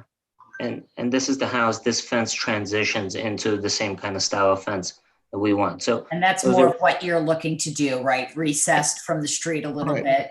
That's yeah, actually exactly. pretty good. So That's so those are exactly, that's exactly what you're looking to do is right there, right? The setback as Sarah just said, right? yes, Yeah. exactly. So these are the six closest properties to us. The 2 north of us on Broadway, the 4 south of us. So they all have, some sort of fence. I would say none of them are shorter than 5 feet. And as you go south on Broadway, the rock wall slopes up, so the fence does become. So do you think that fence was 5 feet that you just saw there a second ago? Is that a 5-foot fence, that black fence? Go back a little bit more if you would Yes, down. that one's 5. Yep, That's 5 foot, so you're talking that height for your fence. Yeah. Okay. exactly. Okay. Ari and Sarah, I'm curious. I don't recall having been presented with this issue before. Presumably, some of those fences would have required a variance, right? We have seen a couple of times fence cases where we're very careful in the Broadway buffer. It's one of the strongest, I think, written parts of our code because there is a real hope to prevent some of those fences that we just saw, the solid fences that you can't see through, that are high, that kind of give you sort of almost like a tunnel vision on Broadway. I don't remember ever having granted a variance, but maybe I missed a meeting. In my time on the board, we have, but we've been very careful to make it more of the type of fence that you're looking at and to be careful about placement and continuity and that kind of thing, right? Okay. Is that So your recollection as well, Artie? The point is there's precedent for this. In my recollection, there is. Yeah. Do okay, you have the same recollection, Artie? Yeah, I mean, there's no absolute ban to fencing or No. fences on Broadway, certainly not, but we want to protect the viewscape, as Sarah just said, right? And it's amazing because those other fences don't look so old, and I've been on the board for like 15 years, and I don't remember those coming No. before us. So So, Arthur, Arthur, this- the fence that you don't like, Yeah. that's across the street from I us, didn't say that. I love all fences, but go ahead. fence that we all don't. the fence They that make for we good don't- neighbors. They make for good neighbors. don't So forget. that one came in front of the ARB 10 years ago. We looked through the minutes. So they had they had an existing fence and it was replaced with this one. Gotcha. Same- Well, that's like- different. Yeah. Right, What- right. Was it the same type of fence? I've been to that house many times. I'm just curious. What did they have 10 years ago? Do you remember? I couldn't tell from the minutes, but we just searched by fences in the minutes from the ARB, and this one came up as a replacement. But again, I think Oh, the boy. style of fence that we're putting in really is going to be the least obtrusive Yeah. for the neighborhood. No, it's actually pretty attractive, quite frankly. Yeah. Any other questions or comments before we try to figure out some resolution on this? As far as the fencing on the other property, that doesn't pertain to zoning board, right? Just this fence in the Broadway buffer. That's the only, Yes. Yeah, they're just looking for a Broadway buffer variance. Yep. And the type of fence is going to be ARB decision, right? We don't have anything to say about that. Well, that's not true. I think that we No, could that's not true. condition, I think we could condition this approval on a fence, not the exact type of fence, but saying it's, an aluminum fence that you could see through, that, it's not like this wood or the PCV fences, which are not, for, at least in my opinion, for Broadway, quite frankly. So we could condition it on that. Yes, absolutely. So I think that would be prudent. Yeah, I would agree with that. No doubt about that. We should do that. No, we absolutely would. My question, John, are you comfortable moving forward on this? I thought the Google Maps was actually a good bit more helpful than I thought it was going to be. I think it actually gave me a pretty good. Yes, I am. Okay. Yeah, no, that's very helpful. That's. And me too, Sarah. And me too, Good. Sarah. You too. I was just going to ask you, Artie. Okay. Just don't leave Good. off Arthur. All right. We And gotta I'm make sure that fence goes up. That's one observation. Yes. I feel obligated to make. you can protect the safety of your children by simply having a fence that's not right on the Broadway buffer. You could give up part of your yard. We're doing pretty much. Yeah, I will tell you, we're making, I think the first kind of iteration of the fence was kind of putting a fence across the entire yard and putting a gate. I think speaking to the building department, our meeting with the ARB, I think that dream is long gone. So, we're really chopping up the yard and, trying to best, So this is basically going to be the play yard for the kids. It's going to be this, and it kind of goes around. So, if we were to move the fence in from Broadway, this is only about, 20 feet or so. So after you get past all the trees, if we were to go past the trees, the kids would really have no yard over here, and it would significantly, I think, alter our property. So, we consider that, we were hoping, obviously, to be behind the trees. I think just speaking to our landscapers, they were kind of hoping for this as well. I think, monitoring the trees and doing work on the trees is a lot easier. And for us, obviously, to enjoy the trees and the plants that we have, we prefer for the fence to be on the Broadway side, which is really consistent with the look of the neighborhood.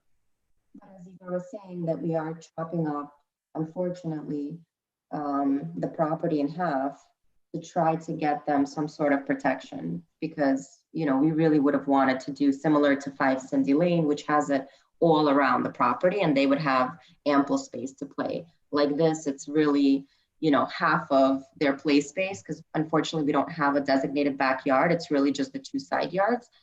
So we're trying to do our best to section off like little pieces for them to have safety that way. And we took the ARB comments to heart. I think they were concerned with this being a corner property and the entrance to Ardsley Park, what kind of fencing we would put up, and whether that would be inviting for people driving into the neighborhood. So, this is obviously first and foremost a priority for the kids not to run out to Broadway, and then we've taken some concessions by cutting the property down here, but I think this is the most efficient and the safest route to go for the kids. I understand. For the question for the board, I guess, if there were no children involved in this, would we approve it?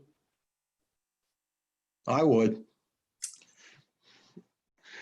Because I think something else would diminish the value of their property. And I think that there is no other way that they can accomplish this but for this fence. Otherwise, you're like annexing, you're giving up the property to the village. And that's not what property rights in America are all about, in my opinion. That you have the right to enjoy their property and protect it. And it's not inconsistent with the other fencing we saw. Well, no other way to do it. So zone, isn't that the nature of zoning? Yeah, but the point is too, you cannot consider, and well, I guess you can to some degree, but traditionally, we've not done that, whether it be somebody's elderly who needs this or that, because the house could be sold the next day, right, to somebody else. And to say, well, because this person's elderly, they have young kids, we're gonna give them that special dispensation. I don't think that's good zoning practice, quite frankly. Yeah, I mean, I agree with Artie. I think the fence is consistent with what the Broadway corridor looks like. And, the fact that it accrues advantages to their young children is almost incidental. Correct. Yeah. Good. That was the answer I was hoping to get. Good. He's very crafty tonight, isn't he? I know, yeah, he's working us. Who do we send a thank you letter to? But I thought it was a question. Who was speaking? I thought it was a question that should be asked. Yeah, no, absolutely. Absolutely. All right, well, I will make a motion. I'm going to make a motion that we approve the fence within the Broadway buffer on the condition that it is a black aluminum fence. We will leave the specific details of that to you in the ARB, but it must have space between the bars, what you call it. Yes, exactly. And be able to be seen through from people driving down Broadway. But on that condition, I will make a motion that we approve. Do I have a second? Second. Yeah. All righty, and so we will go, let's see, from top to bottom. That's right, it's you, Artie. What do you say? Yes. Ken, Yes, I'm comfortable. Charles, Yes. John, Yes. and Judd, Yes. and Rosie. Yep. All righty. You Thank are you so approved. much. I will send you a letter this week. And welcome to Irvington. Thank you. Thank you so much for your time. Have a great evening. You got it. You too. Bye, stay safe. Oh, we're having a great evening. Oh my goodness, we're just Christmas in September here. Are we only halfway through? Well, we're through all of our new matters. The next continued matter is Sykes. Do we have somebody appearing on that? I don't think they're going to be here tonight. They still have issues with I think they're still going to the planning board. Right. And yeah, we got a letter from the planning board saying that this might have been premature. So I guess we should just remove it from the calendar and let them come back when they're done with the planning board. Does that make sense? Or should we just adjourn it maybe? So that in case they make it, So that in case they figure, then they can come they don't back. have to next month. renotice it or anything, just do them the favor maybe? You know what? Let's do that. We'll I'll make a motion for us to continue this matter. We'll put it on for next month, and assuming that they've done whatever work they need to do with the planning board, they can come back to us in October without having to renotice and go through the whole process again. I second that. Okay. And are we in favor of that, Judd? Yes, approve. Artie, you're a yes? Yes, ma'am. Ken? Yes, that's fine. Charles? Yes. Rosie? Yep. John? Yes. Alrighty, so we will. I'm about to run out of power. I'm gonna have to move someplace else. Okay. All right, so we will continue that matter until My battery's next month. low. I started 100%. Just don't show up in your pajamas, John. Be careful. Oh, I guess I shouldn't stand up. Okay, so the next matter is Sewart. I think it is 29 North Ecker Street. Do we have somebody on that matter? Yes. All righty.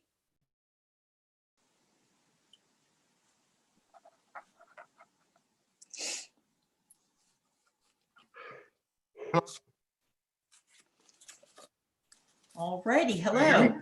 Hi, how are you? I'm good. How are you? Good evening. Great. Have you served notice on the neighbors on this matter and gotten the proof of that service to the village? I have, yes, and I submitted the copies of the receipts last week. Terrific. We also were before the board, though a abbreviated board last week. There was light participation. We had an open discussion about the application, but decided to adjourn until this week's meeting, this month's meeting. No, Which Sarah, board was that? you were not here last month, Sarah. I stood in for you. And one of the issues was, I guess the issue was the adjoining properties. Were they legal? Were they pre-existing? Got it. Because I guess it was a comparison of the way it stuck out in the back to the other two neighbors. And we just want to make, two wrongs make a right. And Exactly. Matt was going to do some inquiry, I think, from Ed and report back to us. Yep, and what I'll do is I'll start from the beginning and just kind of walk through the application. Hopefully everybody can see my screen. Yes. And I'll just reiterate from last week, I live a few houses down on the same block, so I'm abstaining from this one. Okay. Thank you. Great. So this is an existing, it's a two-story brick row house on Ecker Street, North Ecker Street. As you can see by the property line, the building is the full width of the property. It is an undersized lot at 2,000 square feet in a zone of 5,000 square feet. And what the owners are trying to do there, what they're trying to achieve is to really just have access to their rear yard. You can see, let me just see if I can just kind of, oops, back a little bit. You can see that there's a nice deep yard here, 34, 35 feet from 37 feet from the edge of the deck, full width of the property. So a good 600 plus square foot yard that they currently don't have access to. The only access to the yard right now is to go through an unfinished basement. Again, it's an old house. The access to the basement is a small, narrow, rickety old stairway, and then coming out through a grade level door here. So there really is no way for them to conveniently access the yard. They, going through the design process, we wanted to keep it small. We wanted to, knowing that it was going to be impactful on the lot.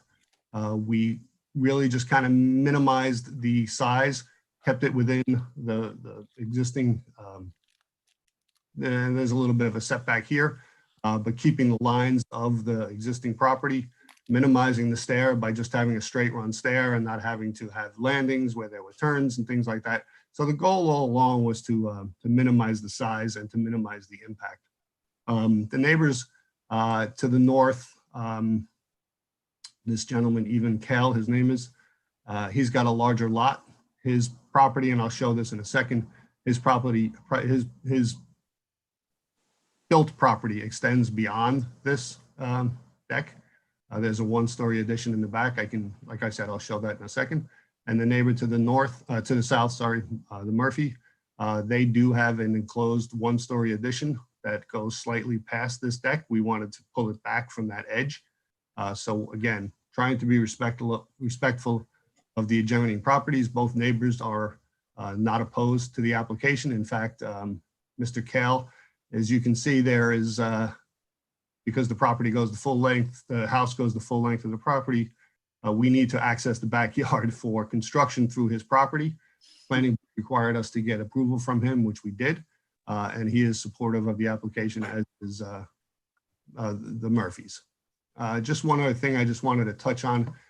If you look at the zoning chart here, one of the things that stands out is, as I mentioned before, it is a 2,000 square foot lot in a 5,000 square foot zone. So it is undersized by more than half.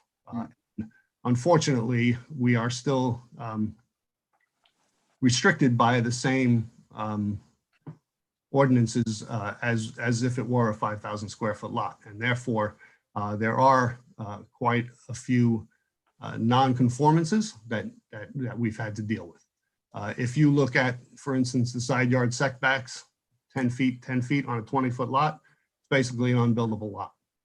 Additionally, 24% of lot coverage, 480 square feet, about the size of a modest hotel room. So, you know, complying with the ordinance for a lot this small is really a challenge.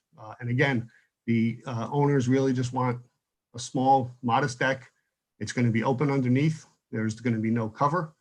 And we're going to landscape underneath it and minimal railings. So it's mostly transparent. I will jump to the comparisons. So this is a section through the site looking north. This shaded outline is the property to the north. As I said, there's a one-story addition that extends well beyond the proposed deck, which I'm showing here. This is, let me blow this up. This is a view of that one-story addition. As already mentioned before, it was raised in last month's discussion about, did this require a variance? Is it permitted?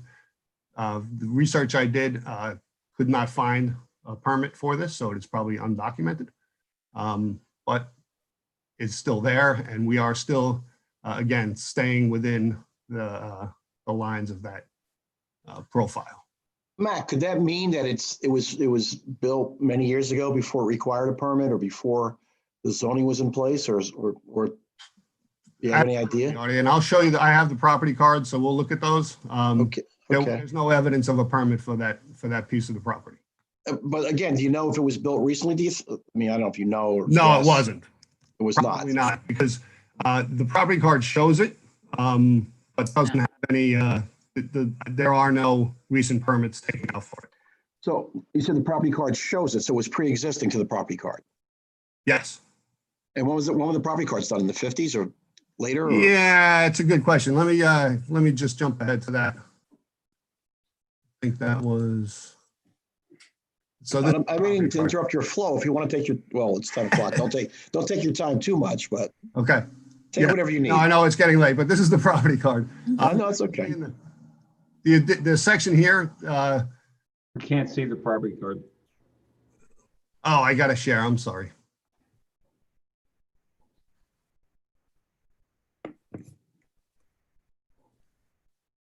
Let me know when you can see that. Now we can see it. So there's See a it now? 1954 sale, right? Yep. So any additions or alterations here, the latest one is June 16th, 1975 for an interior alteration. So the only one that's listed.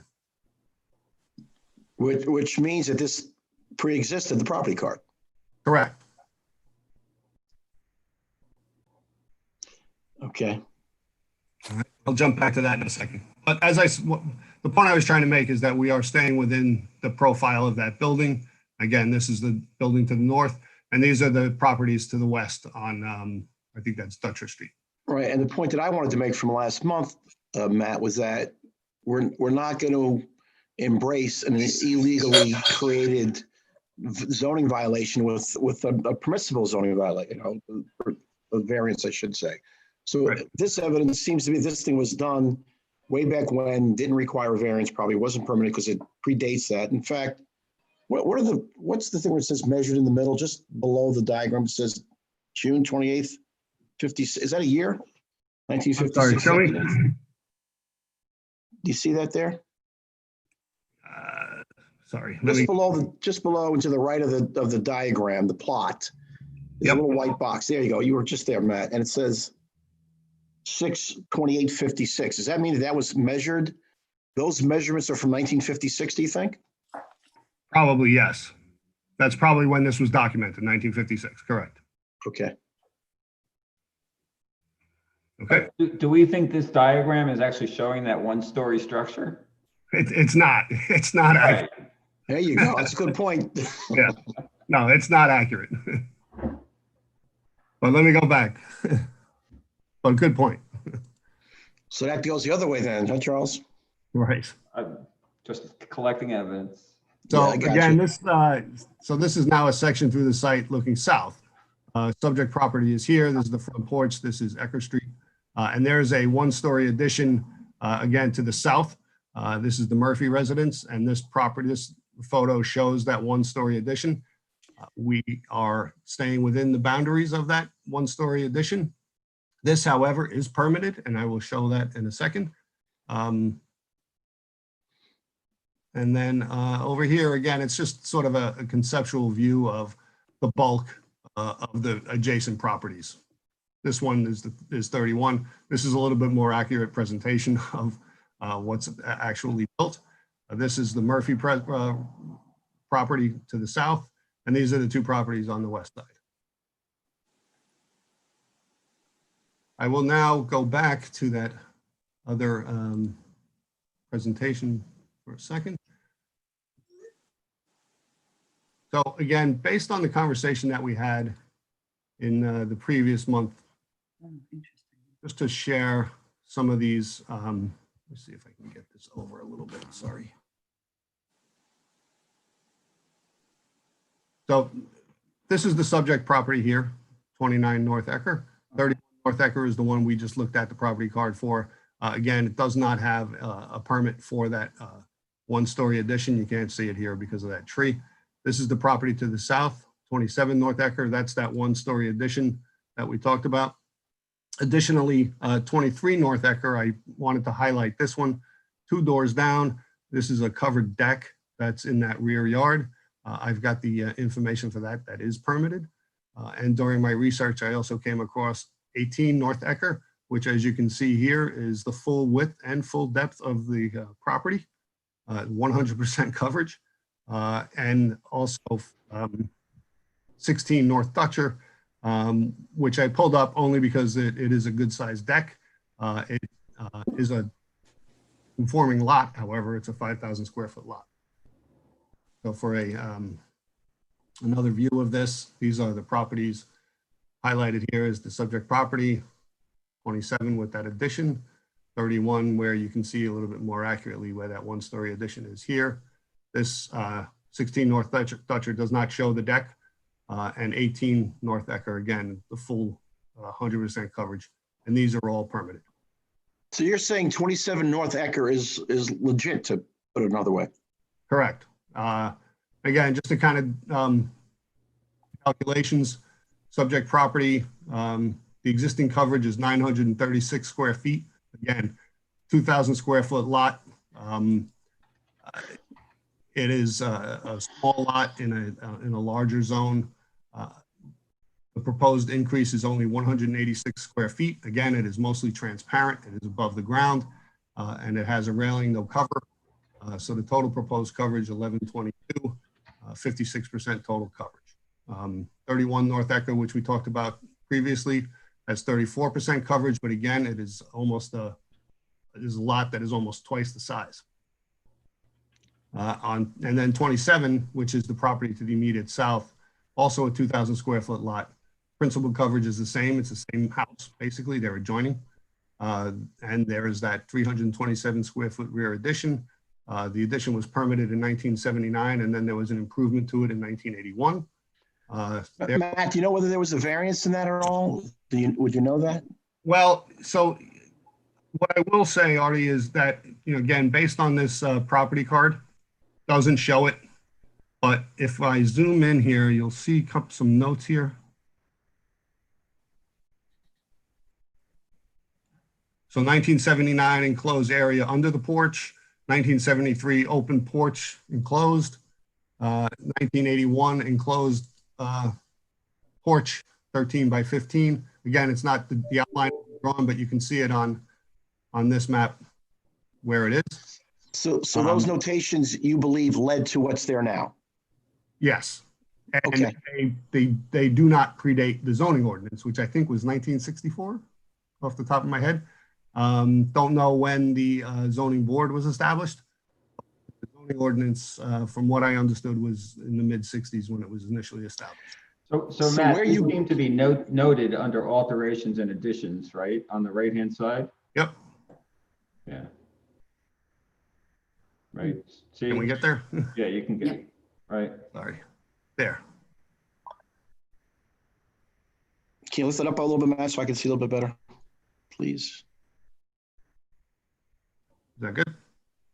So that's under the building permit section. I see that. Correct. Okay. Yep. And those tie into the data on the chart. Right. These scribbles, correct. Gotcha. Okay. So again, just going back to the this chart here. So I think the important thing is the 27 North Ecker. It's the immediate property to the south. The neighbors are adjoining. This is they share a party wall in addition to sharing a property line. They are at 63% coverage. And again, that coverage is a enclosed one-story addition with a roof. Right.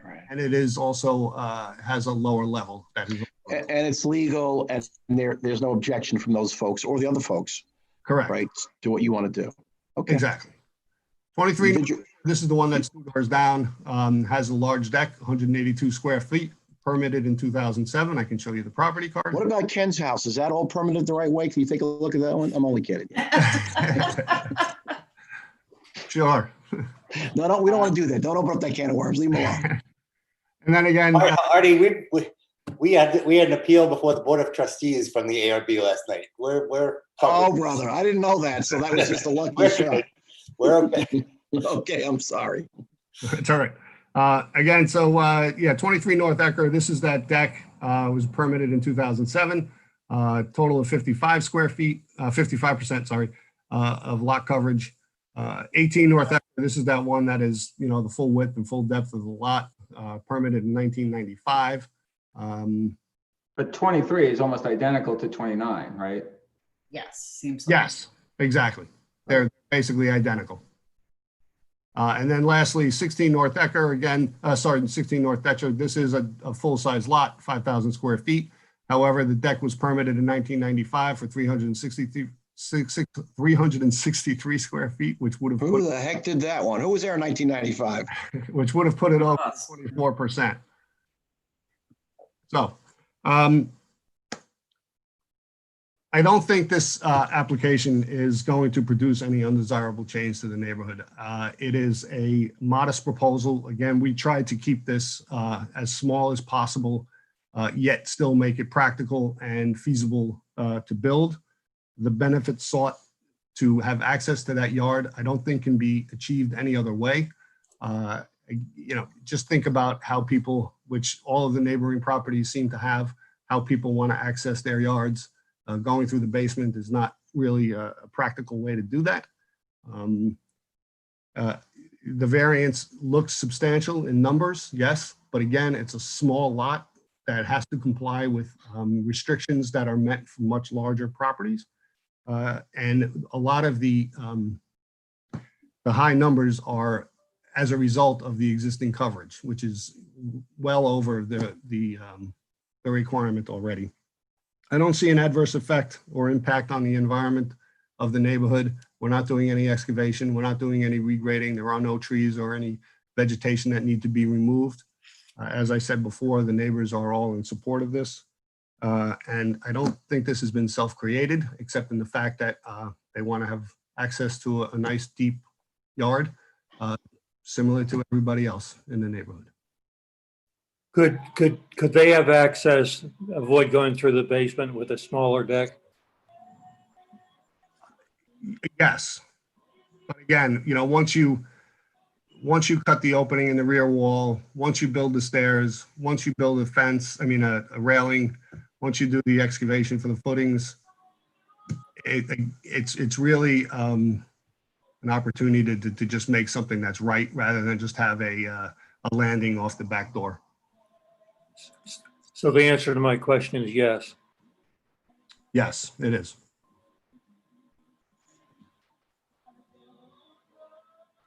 Okay. Are there any other questions or comments? If I could, I know I was, last month I put Matt to the challenge to do this, and he delivered, quite frankly, because I think the important thing is, Matt, you're not changing or being out of character with lawful permitted uses. The one to the 31, I would just throw that one out. That's gentleman or person who doesn't appear to be lawful, but the others are lawful. You are consistent with that. So it's not an inconsistent change that's out of character with the neighborhood. And, the fact that they can use the deck, it's less into the yard than the two on the either side, as you said. I think you've done your job, and thank you. And I'm sorry I made you do all that work. No, that's okay. Anybody else? Any other comments or questions? I totally agree with Artie, and I think the fact that it's almost identical to 23 is very compelling. Correct. Yeah. Okay. Anybody else? All righty. Well, I'm going to make a motion to approve. I think Matt has shown us pretty clearly that this would be very much in character with the neighborhood. And to John's point, you could access the backyard by just having a landing, but frankly, the numbers on these properties are so, just because of their pre-existing conditions, so out of control that even if you just had a landing, you'd be way over on coverage. I almost think the coverage numbers just go out the window. So what you're looking at is this a reasonable and as modest a proposal that you can make while still enjoying your property? And this is a pretty modest proposal and a pretty reasonable proposal for people who just want to use their backyard. So I will make a motion to approve. Do I have a second? Second. All righty, then we'll start again from the top, at least as it goes by my screen. Artie? Yes. Ken? I'm abstaining. Oh, you're abstaining on the thread. I'm sorry. Charles? Yes. John? Yes. Judd? Yes. And Rosie? Yes. Excellent. All right. Thank you very much. You are approved. Thank you. I will send out a letter this week. I appreciate it. Thank you, and have a good night. Oh, thank you. All right. So our last one is Nemchek, 79 South Continent Street. Do we have somebody on that? Yes. Somebody who has waded through 2 hours of other applications to finally get in front of us. Oh, John Malone again. How are you? Hey, how are you guys? Good. All righty. So I'm assuming you've notified the neighbors on this one, and We have. excellent. All righty. So Um, what have we got? So, the project is for a modification to the existing house at 7-9 Cottonette. You may know this house. It's at the corner of Cottonette on the south side. The house is in the historic district. We think there is a portion of the house that may be pre-Civil War. So at some point in the 50s, the house had an addition put on the south and on the rear of the house, like sort of a not really well thought out addition, very thin. And then it was covered in aluminum siding, and it hasn't been maintained. If you guys know the house, it's sort of on its way out. So our goal was to restore the historic part, the pre-Civil War part, and take down the 1950s addition and replace it with an addition that was more sympathetic. So as you know, the renovated historic portion and this new addition would be more sympathetic to what's there. What we're in front of the board for today is a FAR variance. The existing house exceeds allowable FAR by 41%. The existing house and garage. The proposal that we have reduces that slightly in a de minimis amount. Just as a background, this is in the business district. So FAR applies to residences in the business district, but would not apply to a non-residence, depending on the use. So the lot, in theory, could be filled entirely, 100% with a business use, and a house is limited by standard FAR. So just to go to quickly the analysis. From a coverage, again, because it's in the business district, coverage is not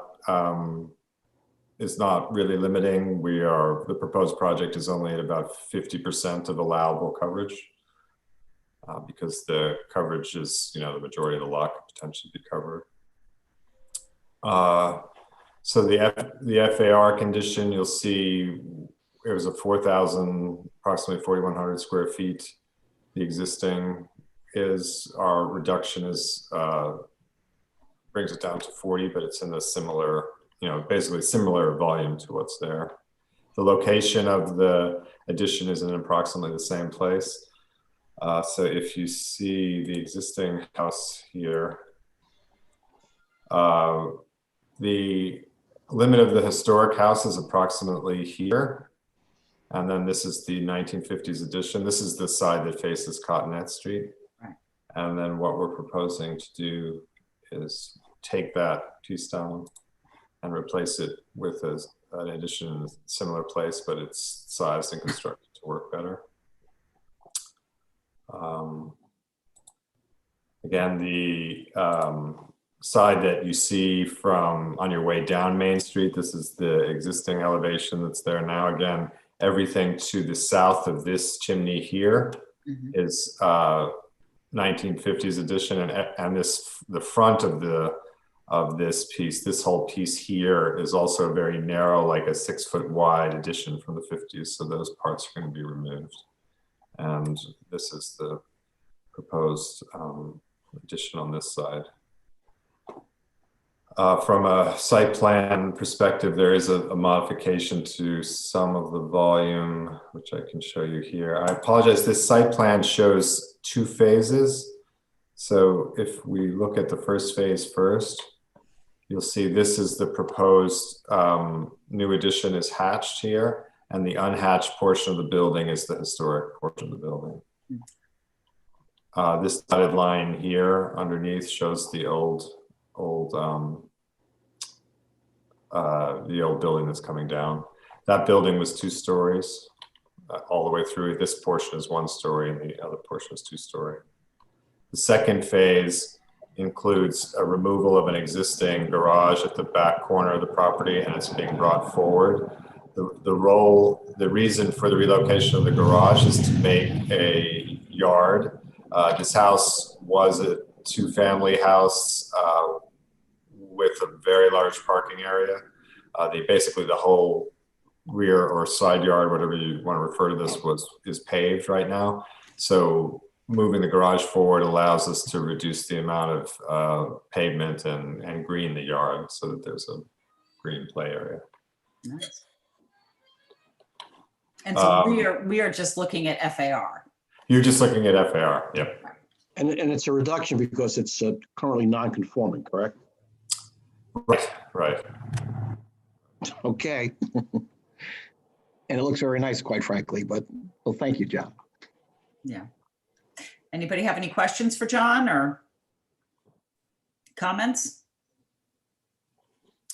It's All right, it's well- a pretty, I would just note, I mean, I Yeah. drive by and walk by it all the time. It is, to my mind, the paved area is very unattractive in the back, and to the Bit of an extent- eyesore, yeah. Yeah, and to the extent that, you're gonna make it, put down some grass area and make this more historic looking, that only adds to the application.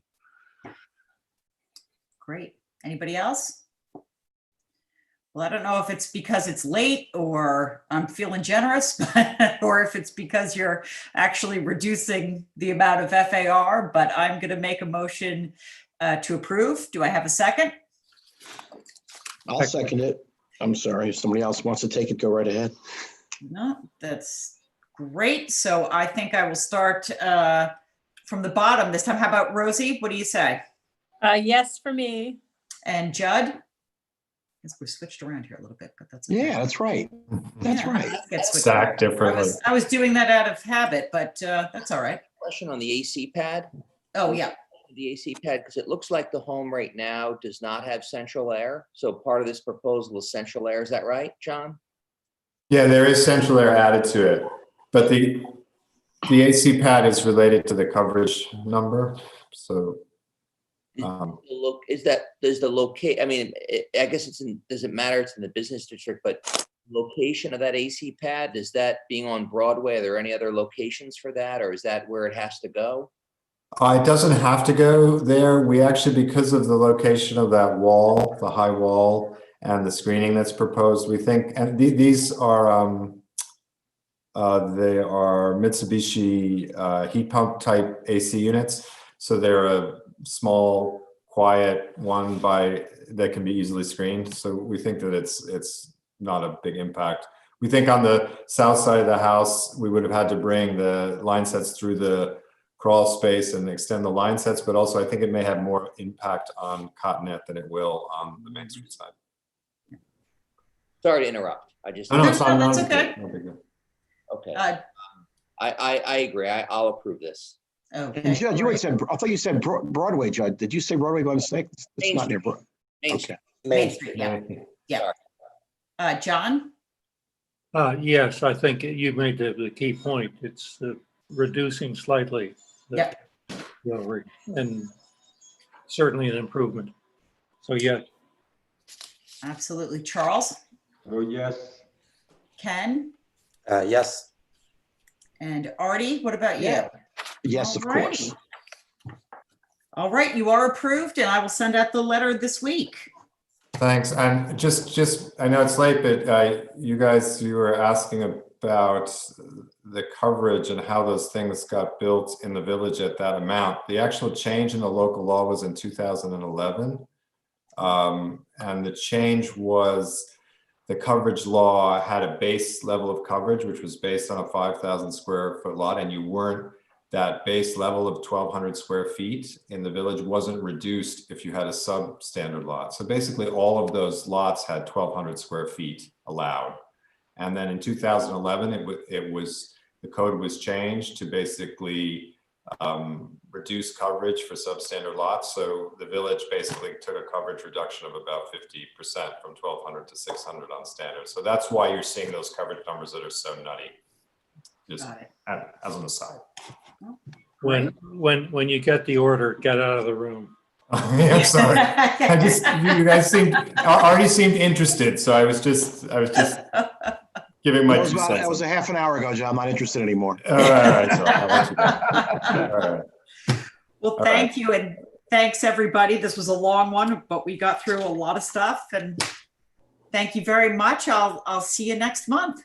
Excellent. Thank you, everyone. All right, great. Thank you. Bye. Thank you. Bye.